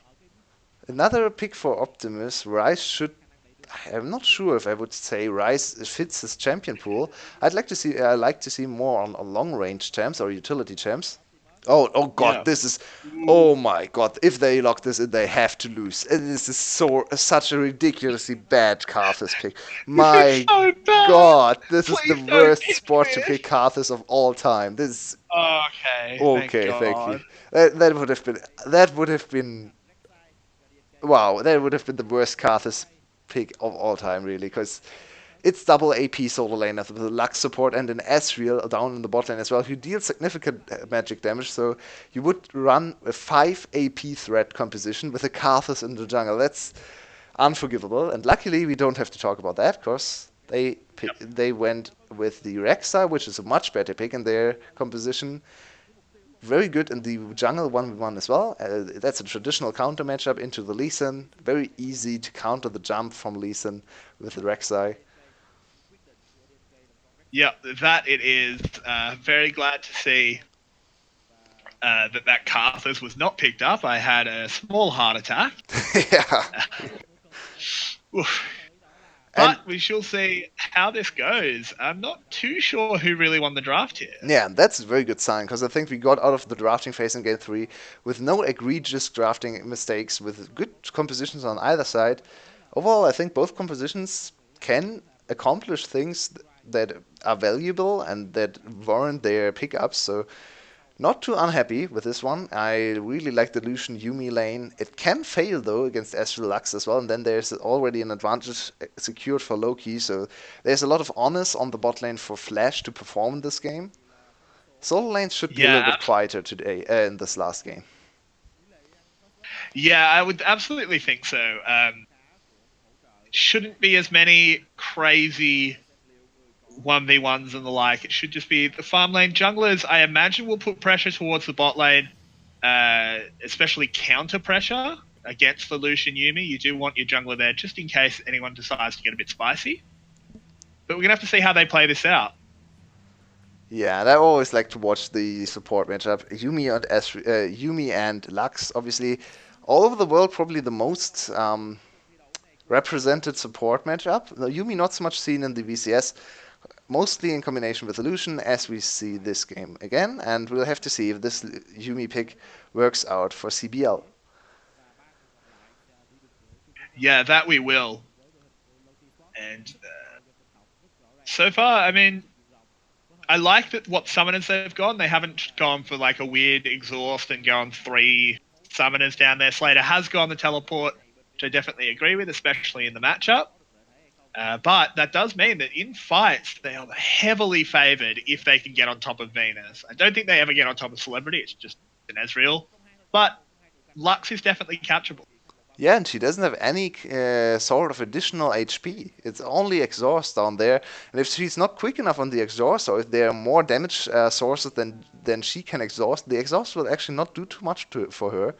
So I kind of expect an early visit for Yijin, try to catch out Venus on the Lux, maybe even Celebrity if he commits his E for an aggressive trade, which can happen on the Ezreal as well. So there's a little bit of an opportunity to capitalize on the summoner spell advantage. Yep, that there is. And the junglers look to be going up pretty standard. At least he's actually going to his Gromps early, so it might be a fairly quick gank down bot because there is an opportunity for it, but the wave is pushing into Loki, so probably not the best idea ever. We may well have a little bit of a quiet early game this time. Hopefully both teams just wanting to avoid the blowout that we've had in the last 2 games. Yeah, and Ooh, top poor lane Taurus. is a hard matchup for Taurus. Not going with the grasp this game, probably the right call, because you never get to stack the grasp against a ranged champ.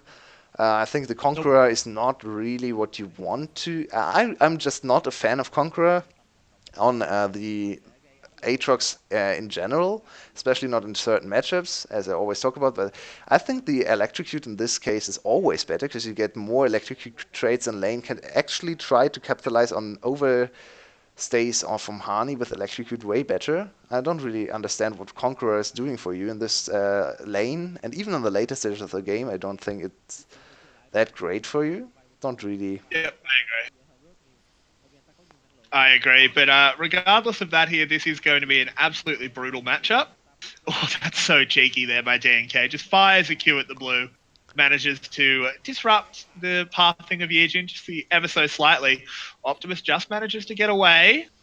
Look at the healing So, already coming out of his runes. Optimus going with the um, wow, I forgot the name, but with the Time Warp healing rune. Tonic? Time Warp Tonic? No, the rune that heals you of spell damage. It's in the domination Oh, tree. right. I know the one. Ravenous something. Yeah, Ravenous Ravenous Hunter. Hunter, that's right. And Ravenous Hunter Yeah. usually needs a little bit of time to stack up, but on Rise with all the single target damage, it actually is super effective. And we saw even in the early game already paying dividends in the gank. Back to full HP, but another gank. Yep, but I think he might be going down to a little bit of low HP here. I don't like this teleport being called. Man, we need to see these What is teleports Taurus stop. ever doing? Why do we have to see all these super bad teleports today? It's so What does disappointing. that do? Yeah, absolutely And nothing, now you have indeed. TP disadvantage. Yeah, that's I'm super really disappointing. disappointed there. He gave up the whole wave, and he's already in a bad matchup. Actually, holding up in CS, if you discount the wave, he just lost because of his bad TP timing. But now Hani with the TP advantage, he can freely think about what to do with this particular TP advantage now. Can look for a bot lane play, more likely to completely reinvest this TP into his lane state. So yeah, Turris, big blunder on the TP, and Optimus getting caught, not even with any opportunity to flash there. And he should No, call Optimus that he's just dead. I'm not sure who absolutely. called the TP there. It's just Taurus. It was almost instant. It's like the jungler was seen and he just pulled the trigger, which is a massive mistake. Oh, good, that's good flash there by Artifactor on the edge of death, but does get away there. So it's now flash advantage for Optimus because he didn't flash in that gank. So potentially could try and get something back here, but still in a pretty bad position overall. Yeah, and that TP looked like it was called from Optimus because there's no way the TP came in this quickly after a call from not from Optimus. I'm sorry, from Taurus, because I think Optimus should have called he's dead anyway. He didn't even try to flash away, so there was not even a play really attempted from the mid laner, and the top laner going for the TP himself got punished for it. And once again, we see overcommitment to a dying member, a reoccurring theme in the VCS this week, sadly. Yeah, absolutely. I hope over the week break that we are going into, until the next play day. Teams do have time to sort of work that out. Maybe coach is saying, look, guys, if someone's dead, there's no point in throwing more bodies on the pile. Just back off. It's fine. Yeah. And especially when it's a TP and like such a valuable TP in this matchup. Taurus needs that TP to have a chance of getting decent resets. Wow, Optimus again. artifact. Artifact? That was not good at all, but it might get turned around anyway just because of the strength of numbers. Yeah, it will. This is potentially going to be 2 kills. No, they don't want to chase. No flashes here. Never mind. Optimus is just going to stop. Yeah, I don't understand what Optimus was thinking there either. Thought he was getting away, but for some reason he thought he was dead anyway. Yeah, I think so too. Very weird decision there, and this time not going for the Hex Flash, so nothing that can save him there. And 2 kills secured for Loki's mid laner, off to a great start. 2k gold lead at 7 minutes for Loki, off of very big mistakes from top, mid, and jungle on the side from Flash. Yeah, absolutely. I'd really want to see this replay here because that was a terrible ult out of Artifact initially. Yijin trying to be cute there, go for the instant damage and then the W back, but isn't successful. You think now Optimus, he's out. What? What is he stopping? Yeah, it's really confusing. Could have walked. Maybe he was still dead because of the Azir chase potential, but I don't actually think so. Especially with the vision drop. Yeah, I think he could have gone to the brush, and that vision would have dropped for Artifact, delaying his chase even further. So super confusing. Yeah, even if he is dead, isn't it still better to run? Yeah. He might get away. There's no chance of turning around the play, so really don't understand what he was doing there. Or maybe a little bit of tilt showing. Absolutely. Optimus is having a bad day. And that's really disappointing to see because I think he's normally a very stable mid laner. Ooh, Yijin as well. Caught out here, a level down. Oh no, that flash. Oh my god. You can't flash that. And execute comes in. What are you doing, Flash? You should, that's very, very basic mistakes. You cannot flash a Rek'Sai. I mean, at least they're true to their name, right? They're Team Flash, trying to flash away, but ugh. This is a little bit disgusting already here. Low-key in an absolutely commanding position. 2k ahead at 8 minutes. 4 kills to 0. Yeah, and it's been a disappointing kills as well. Like, this has been really, really poor from the mid-jungle here of Flash. I think we can see a little bit of tilt showing, because that's a flash away from a Rek'Sai. That should never happen in pro play.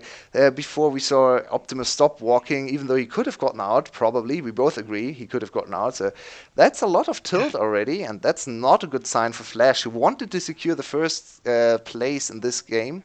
And now it looks like Loki might be off to go on top of the rankings in the VCS after 3 weeks of play. Yeah, absolutely. And considering how strong Flash looked in game 1, I'm just not sure what the absolute collapse is here in the second 2 games. Optimus having 2 of the worst games I think I've seen him on for sure. Yeah, it might actually be a little bit of a problem with his champion pool. So far, he has played many weird picks, picks only he played. He has played a Zillion game. A lot of Syndra priority on him as well. And now with the Ryze game, I'm not really sure where the Ryze came from. No real reason or need to pick up the Ryze, especially into Azir, who's a very hard matchup for the Ryze even before the new Ryze iteration came to be. So. And he's just going to get dove again here. The flash is up. He just goes down instantly. Nice snipe. Nicely Good job, done. Venus. Stole that kill. Absolutely unnecessary still, but whatever. This is really, really bad. Yeah, and we hoped for game 3 that wouldn't be a blowout, but sadly, we have to report after 10 minutes, this might not last that much longer. No, Optimus really just not looking on form here today. If this is what the Autobots have to rely on, the world's doomed. Absolutely.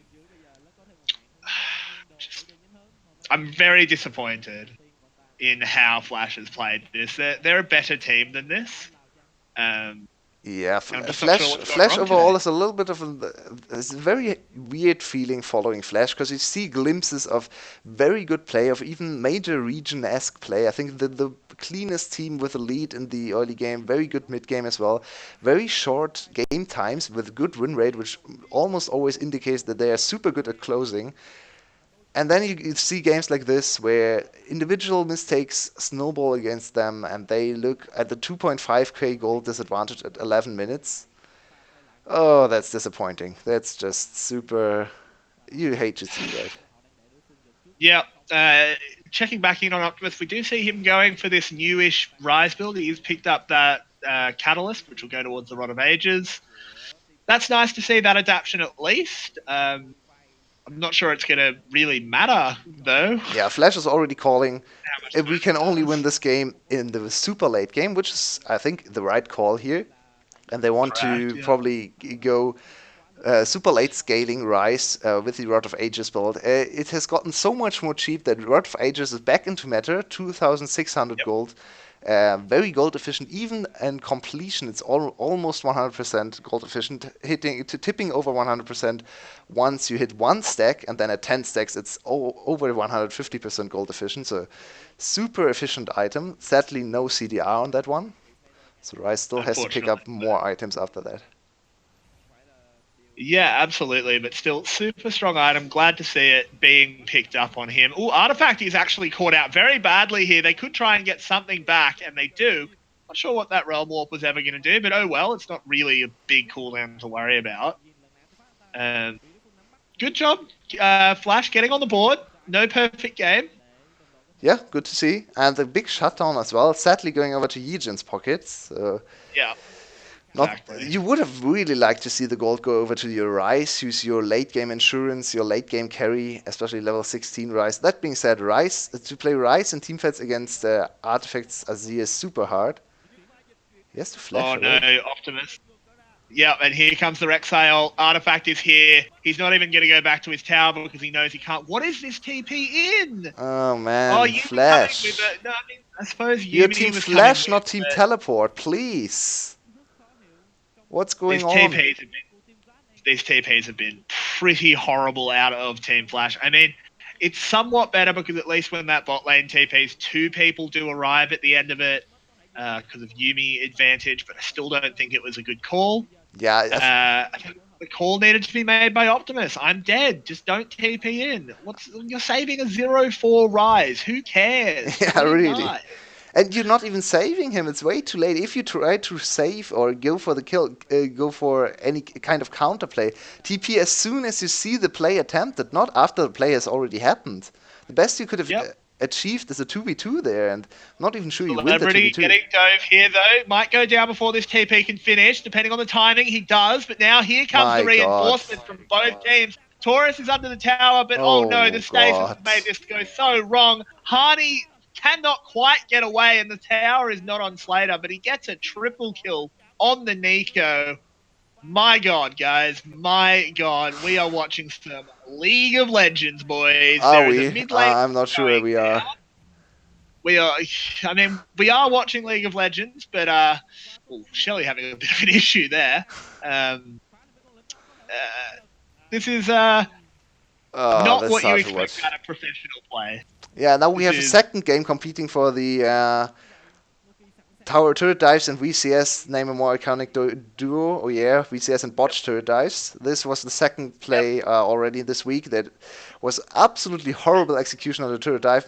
I think the first one was even worse, but that yeah, was, not a yeah, great that was look for Flash. very, very bad. And by the way, that was the TP that was well timed from Loki. Start the TP as soon Yep, as you see the play approached, and perfect execution executed there by Hani. He still went down, but in the end, a 3-for-2 trade, 3-for-3 trade, and they get two two. turrets. Yep, and I mean, it's more than two turrets. It's going to be like four turrets Yeah, in the end. They got all of mid lane, they get all of top lane for the bot lane tower. Congratulations, Flash. Not a good Flash choice. got an Infernal Drake, so nice. Oh, great. Yeah, it's Good not on too them. too too great in the immediate impact there, and Optimus has not even finished his Rod of Ages at 15 minutes. That means he'll not be online until probably 30 minutes on this rise. So Flash are looking at a very late game to win this one. And looking at the Azir, that's very unlikely to happen. Yeah, you can have fun trying to play late game against an Azir that's already got 3 kills and is 30 CS ahead of your rise. But if it was me, I'd choose probably not to do that. That's not something I want to do. Don't have a huge amount of choice here, do they, Flash? Unfortunately, this is the grave they've dug themselves. Yeah, and it's super sad to see for Flash bot lane, because I still think they are overall the better performing bot lane on the day. Not to say that Loki's bot lane has been playing badly. I think they're still very good. We see two of the best bot lanes probably competing in this game. It's very unfortunate that Optimus and Legion have been underperforming. But that looked like some pretty horrific miscommunication there. Optimus didn't want to even go through his own ult. Artifact should get locked up here. He's in a lot of trouble, of course. That wall, not as good as the designer originally wanted it to be. Could have potentially stopped that play if it had been releases here, but it's not. And they do get a kill back. Well done. Trying to claw their way back into this game, but they better sharpen those nails because they've got a lot of climbing to do. Yeah, at least a little bit of gold back into their pockets. Once again going over to Yijin though, so now he really has to look for big carry plays to kind of warrant the gold going over to him. At least now, finally, Rod of Ages picked up for Optimus, so he's starting to scale into the later stages of the game. And yeah, I still think if we see a Flash victory, we're probably looking at a 45-minute game with a lot of objectives falling, and maybe Loki tripping over at a Baron and giving a big advantage back over to Flash. Loki's still in the very good position to close out the game. Yeah, absolutely. We do need to see Loki keep the foot on the gas, hopefully. Just keep driving this forward. You've got such a massive lead. You can basically stomp your presence wherever you want on this map. There's very little that Flash can do about it. And they've shown that even when they do have an opportunity to do about it, they're not reacting to it well enough today, which is very, very upsetting and not what you want to see. So we need to see where Loki chooses to go next. I imagine it's probably around that bot lane. It's the only tower that's really in reach. Yeah, I think we'll probably enter a little bit of a lull stage right now. There's not the most clear play pattern with Baron not having not spawned yet, and no Mountain Drake, so no early Baron possibility either. In terms of Baron damage, they have an Azir and an Ezreal, so there's a lot of Baron potential on their team, but I don't think they'll go for Baron before 26, 27 minutes. So we're probably in for a few more slow minutes where we see both teams scaling up, looking for plays, looking for picks. Calming down a little bit. They do pick up that bot lane tower, and they are setting up on Taurus here. If he steps too far forward, he's in a lot of trouble. The binding hits, the wall is used. Taurus, mate, can't do that. Was it really Taurus' fault there? No, it wasn't his fault. No, there was not much he could do. I mean, he should probably not walk on the top side of the lane, to be fair, because he has no control over his jungle, so he should probably stick to the bottom side. So that's a little bit of a mistake. Slater getting caught out. Very good binding accuracy on Venus here, once again showing his prowess on the Lux. I'm so happy that we finally see a lot of good Lux play in the VCS. Was super weirded out by the low priority on Lux in the first week, but we've finally seen many great support players here picking up the Lux and performing on her. Yep, and now this is 6 towers taken here for Loki. They've taken every non-base tower. TP coming in. Optimus wants to make a play here. Oh god, Optimus. Yijin flashed to try and hit the Q on Artifact. Yeah, Optimus flashed as well, by the way. This is, I think Flash might be done. Yijin, where did you shoot that Q? That was not even inside the brush, and you could see outside the brush. What's actually going on with Flash? This is horrific. Their micro misplays are looking like FTV in this game. Yeah, really, really are, and not the good kind of FTV either that we sometimes see. Like, real bad. This is real bad out of Flash. That play, what was Optimus doing? Yeah, did you see his flash? That was I did. wow. I saw it go on cooldown. I didn't see the actual flash itself, He but flashed from one side of the Rek'Sai to the other side of the Rek'Sai and was still in knock-up range. That was one of the most egregious flashes I've ever seen. That was wow. Really, just really, there's not a whole lot of words to describe what he just did there. yeah, Optimus is having an absolutely horrible game. Like, there's just no other way to put it. He's 0-5. He's finally got that Rod of Ages complete. It's at 3 stacks already, but when I say already, it's already should already be stacked or just about. 21 minutes in, and sure, it's a rise, so the super early Rod of Ages timing is not there because you have to go tier, but hold the thought. Yep, Venus gets caught up, but it doesn't matter in the end. Just so much counter engage, just nothing really happens. Hani Man, throws his clone forward. I was once again fooled by the claw. No, I was too. I thought Hani was mad inting. Yeah, same here. Managed to catch that it was a clone just before I said anything. Yijin way too far forward, lucky to get out.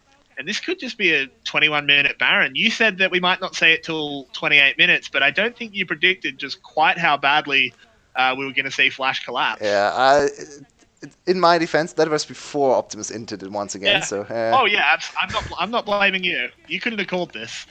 And that is Baron ticked up. Taurus will be going down, as will Optimus. My God, this Hani game is gets just both of those over. kills. This game is actually just over. Yijin as well will try and get a lot of damage onto DNK, Nice but I don't little think it's cute going to be play. enough here. Yeah, that was actually pretty decent out of Yijin. His Lee Sin mechanics have been okay, but he goes down in the end. Hani picking up another kill. Lots of kills for him in this passage play. Artifact, that's not quite how you do the Shurima Shuffle. Doesn't quite know the dance steps on that one. Celebrity charging forward, but I think this is just game. Is it? No, I think the timers are still too short. But they get in the first inhibitor. They have secured Baron. Look at the gold. It's almost 10k. So yeah, sad that we don't see a close game, but we should praise Loki as well. Not only harp on Flash, very rightfully so. I think we have focused on Flash this game because their mistakes have been glaring and way too many mistakes being committed as well. But yeah, Loki is absolutely picking up the mistakes and working very well around the play of Flash. You have to be able to catch the throw, and they so far. Yeah, this was a super good team fight out of Loki as well. They played this really well. Let's focus on Optimus. Yep. Great game impact. Lands a couple spells. And now look at Djinn, actually with one of the few very cool plays here. And that was that was nicely done. I think if not for a 2k gold advantage for DNK, he would have killed him there. Probably. But unfortunately, there is a 2k gold lead, which means that it was all for naught. I mean, it's a bit unfortunate here how poorly Optimus is playing, because it really is snowballing everything. Slater is 2-0 as a Lucian, which is actually not bad. He's got a significant farm lead as well. But zooming out, because the game is not that interesting anymore, to be honest. And looking ahead for Flash, what does this actually mean? They will fall down to 4-2, and next week, last game of first round robin, they will have to play the Rising Gum. And imagine they lose. Playing like this. No, they really can't even contest Gum if they play like this.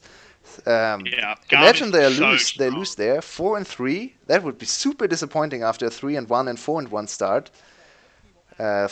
We thought Flash was one of our top teams, but they might fall to 4th place.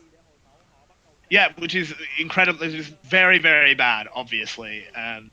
Stating the obvious just a little bit. And, Taurus goes down. This will be game and series here for Lucky. Really got to work on those Shurima Shuffles artifact. They have not been very good. Not that they matter, though, because it will be absolutely cleaned up. No worries here. Yijin does manage to get a kill back. He's trying his best. He actually gets a couple. Potentially might be able to hold something off here, but no, he finally falls. Oh. And that will be game. Ooh, even the Yumi going down in the end. And we see an elated Cloud. First place. Yeah. Crowd, I should say. Sorry. Wow. I did not expect Loki to blow away Flash in game 2 and 3, especially after seeing game 1. Very surprising turn of events, and in the end, Loki looked like the better team on the day. they will secure sole first position. In terms of series victories, they are tied with DBL at 5-1, followed by Flash and GAM at 4-2. So that are our four playoff teams right now. After that, there's QG sitting at 3-3, EVOS and at 2-4, and Cerberus at 1-5, followed by FQE. And we don't talk about FTV score because that is very depressing. Yep. Well, I'll give you a hint, guys. You add up how many series they've been, and they're all in the second column. Figure it out from there. Yeah, you might also say the worst possible score in a tennis set. Yeah. The donut. Yep, that is the absolute donut, and they've been playing like absolute donuts too. So, makes sense. But looking forward, I mean, as you said, if we see Flash go up against GAM, Flash at their best, I think, would be really, like, it'd be close against current GAM. Like, current GAM, like, they look so good at the moment. They've been absolutely resurgent after a very weak start to the split. But Flash playing like this, get out. Don't even bother. Yeah, they have no chance. If they show anything like game 2 or 3, they will just get blasted by GAM. All the lanes will probably win. And GAM has been super impressive. Transitioning, we have to decide on an MVP for game 3, which is not too easy, as that was pretty much just a comic of errors there for Flash, and I guess Loki, got these, caught the throws. They Yeah, did well, but I but mean, who but it will was get like MVP? um, probably Honey or Artifact. One of those two, I think. I mean, But then again, maybe DNK. He had a really good game as well. yeah, maybe CBL. Oh, not CBL. Venus on the Lux. Maybe. I actually I have no idea whom to give it to. I think Artifact. He had those few Shurima shuffles that were Yeah. a little bit of a yikes, but I'm sort of leaning towards Hani a little bit just based on KD. Because in the end, if everyone plays ridiculously well, I guess you just pick the KD, right? what did he end with? Do you know? I think he had like 6-1 or 7-1. That sounds very good. I think most of the players ended with a ridiculously high KDA, so even that is a very hard Yeah. metric to follow. I guess we can give Yeah. it to Hani. Did DNK actually Man, do something significant to deserve this one? Not to. I mean, he played a very good Rek'Sai game. He did have quite a lot of impact in that. Oh, actually, I mean, Hani died at the end, so he was actually only 6-2. So Yeah, that's maybe horrible. that's not good enough. Yeah, I mean, DNK was good. He set the team up, like really camping Optimus, which obviously helped. I think there's a good case for quite a few of them to get MVP here. If they give it to Celebrity, I will be mad. I mean, Yeah, no, Celebrity would was have been. fine, but he was not MVP. Yeah, he was MVP last game. He played a really good game in game 2, and they gave the MVP over to DNK, which was, I mean, yeah, okay, why not? Give it over to him, but don't give it to Celebrity in this game. I can get behind Hani, so let's lock it down for Hani, second MVP on our stream. I think it was pretty much whatever in terms of MVP. We would have liked to give every player on Loki's side a fifth of an MVP to add up. Yep. Because yeah, that was a team effort and catching throws from Flash effort, which was not hard to be fair. Yep, I agree. Absolutely fantastic performance from Loki. Hopefully Flash gets it together. Really do want to see a better performance out of them. They look a bit dejected, and I'm not surprised. That was an absolute blowout. Those games are hard to come back from mentally. Yeah, and if you think a little bit about the week as a whole, who would be your outstanding player, your outstanding team? DNK actually getting another MVP here. Interesting. I think he was in the conversation for Game 3. Yeah. I think outstanding team is Gum. Yeah, very easy. And I think outstanding player is also from GAM, for me at least. Yeah. I I think that's agree. it's pretty easy to decide on Yoshino because he had so many great performances. That being said, Yep. all of Gam's players played great week. Kiaya with a very strong mid lane Aatrox performance. Game 2 against DBL comes to mind. Yoshino played well in almost every game. I think the last game was a little bit weaker, but it didn't really matter because the rest of the team carried. Yep. Exactly, and that's a sign of the good team that even if you're like not you can't have your star pop off every game. It's just not going to happen. So worth um, seeing that they don't necessarily just need Yoshino, which is great. And I mean, Gum is going to be even stronger. They have Zeros available now. Yeah, and we don't know if Except that will actually make the team stronger or not. Um, apparently Zeros has hurt himself somehow, according to Discord. Apparently broke his neck with yogurt, which I assume he means he choked. But he is injured apparently. I would assume a yogurt injury is not going to last too long. I mean, you can never know, right? True, he might have hurt himself. I don't know. I'm just going off like snippets of what I've been told. I hope he's okay. Like I hope the dude's all right. But we may well see him available this week. And I mean, I honestly don't think you put him in over Yoshino at the moment. No. Yoshino's just so good. If But you go by having another performance, string in not really. Yeah, but having another string in your bow can never be a bad thing, right? yeah, that's absolutely true. And yeah, I think Gum should probably have establish some kind of healthy uh, competition between the top laners. In theory, they have three top laners, right? Because Kiaya so far has only played top lane champions as well, even though he's most of the time laned in the mid lane. Very interesting team to watch, and Gum has impressed us super a lot in game 3. They are the only team to challenge DBL so far to take a whole series off of DBL and making the league a lot more interesting, which is super nice to see.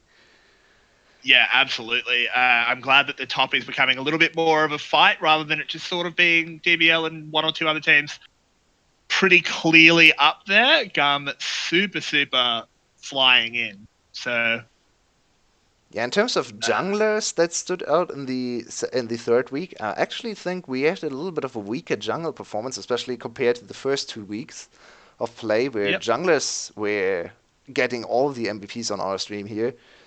I think Yijin, right in this first game, played a really good Silas yeah, game, but overall, yeah. I think DNK had a pretty good series. yeah, I DNK, think DNK. DNK probably one of Uh, our top 2 junglers in this week at least, and then I mean, there's still Levi. Levi had a yep, good Levi week. was great. Yep. It's hard to look past Gum players really, because all of them performed, and they and Loki, I think, are the only teams who got away with a 2-0 week. So it makes sense that most of the players in our list will probably be from Gum and Loki, because those are the teams that stood out and got a big lead on the other teams this week. Yep. Yeah, absolutely. I completely agree. God, Gum is just so. Gum is so cool to watch, and yeah, Yeah. good as well. It's really intriguing and spicing up the league. That being said, mid laners, Yep. another category that might be a little bit harder to decide. Looking at the MVP list, we haven't actually awarded too many MVPs to mid laners this week. One went to Yeah. Kiaya, one went to Yado on Cerberus's first series against FTW. Yeah, I mean, he played a good series. I definitely wouldn't consider him one of the best in the league, though. No, no, no. It was the clash between the two worst teams, so you can't really count MVPs from that series too Yeah, exactly. too much. I think it's a really difficult choice. I'd have to go back and watch the games a little bit. The one problem with the way we cast is we end up watching a lot of league. Yeah, it gets a little Some bit of the games blurry get at the end of the week. yeah. Just on top of my head, I would say, um, Artifact, maybe again. Yeah, It actually was yeah. not a I think standout week for the mid laner from Loki. no, not really. Other players took the spotlight in this week, but he still played a good week. I think Null is always in contention just for his great laning phase, but he also had a little bit of an off series against Kiaya. Kiaya obviously standing out for Gam. And Genza might be in contention as well, the QTV mid laner, picking up one MVP as well. Had a good series. Yeah, I think that's true. Yeah, I think those names are all in contention there. I would agree. Not. It's hard to pick the one though, because as you said, mid lane this week wasn't that impressive. No, It I was think just a we didn't really quiet focus mid on to mid lane long. play. It was more Yeah. top laner week, especially with Yoshino's performances. Absolutely. Then ADC, once again, a role that didn't really. I think actually it's very easy to pick one outstanding ADC in Jisoo, especially today. Looked super good on QTV. Finally Yeah. looking like the star players. I think Jisoo definitely in our top 2 for the week. And then maybe even Big Core, because we gave him 2 MVPs as well. Celebrity got 2 MVPs this week from us, so not so much a Slater week as we had the last 2 weeks. Slated great. Yes, I think Celebrity had a pretty good series here as well today. Especially in the last 2 games. yeah. Then give it to Jisoo and Celebrity as our top 2 for week 3. I think that's absolutely fair. Shout out to Hugh and Bikoro. Hugh, not for playing ADC champs, but for being Yeah, I mean, the for being pressure a bot point. laner, Yeah. yeah, I think that's pretty legit. And he's playing well on his mages. I think his mage play has been super good so far. Yep, absolutely. Nothing to scoff at, definitely. And then support as our last position. That's another hard choice. I think Slay was not as good as he was on Yeah. week 2. Yeah, but I still think he was good. Um, I like definitely think Venus play. I think Venus yeah, I think Venus was very good. on the Lux 3 times this week. I think his Lux play was clean. Sniped away a few kills in that last game as well. Got one of the MVPs. I think we gave 2 MVPs to Palette, or 1 MVP at least. So I think Palette might be another probably put him in contender. there. So give it to Venus and Palette, with a nod to Slay, because Slay is just consistently performing on his new role. I'm very impressed with Slay, but he had a few hiccups here and there, to be fair to him. And think about Palette's insane Sylas bot lane, Sylas support performance. If you want to go back and watch that, Sylas support was a thing, and it won a game. It won a game. It's got a 100% win rate. Always fun. Well, that will be it for the broadcast for this week. It was a lot of fun covering week 3, and we are finally entering the later stages. We'll hit the break-even point. The first round robin will conclude with week 4, so we'll get to see how each of the teams adapt to the second round robin. And as you can see on your screen, the week 4 will start in just a few days from now. So mark your calendars, and we'll be back with week 4. Once again, I'm Yulwei. Thank you guys for watching, and thank you every day for joining me as always. Have a good night. Man. See you guys.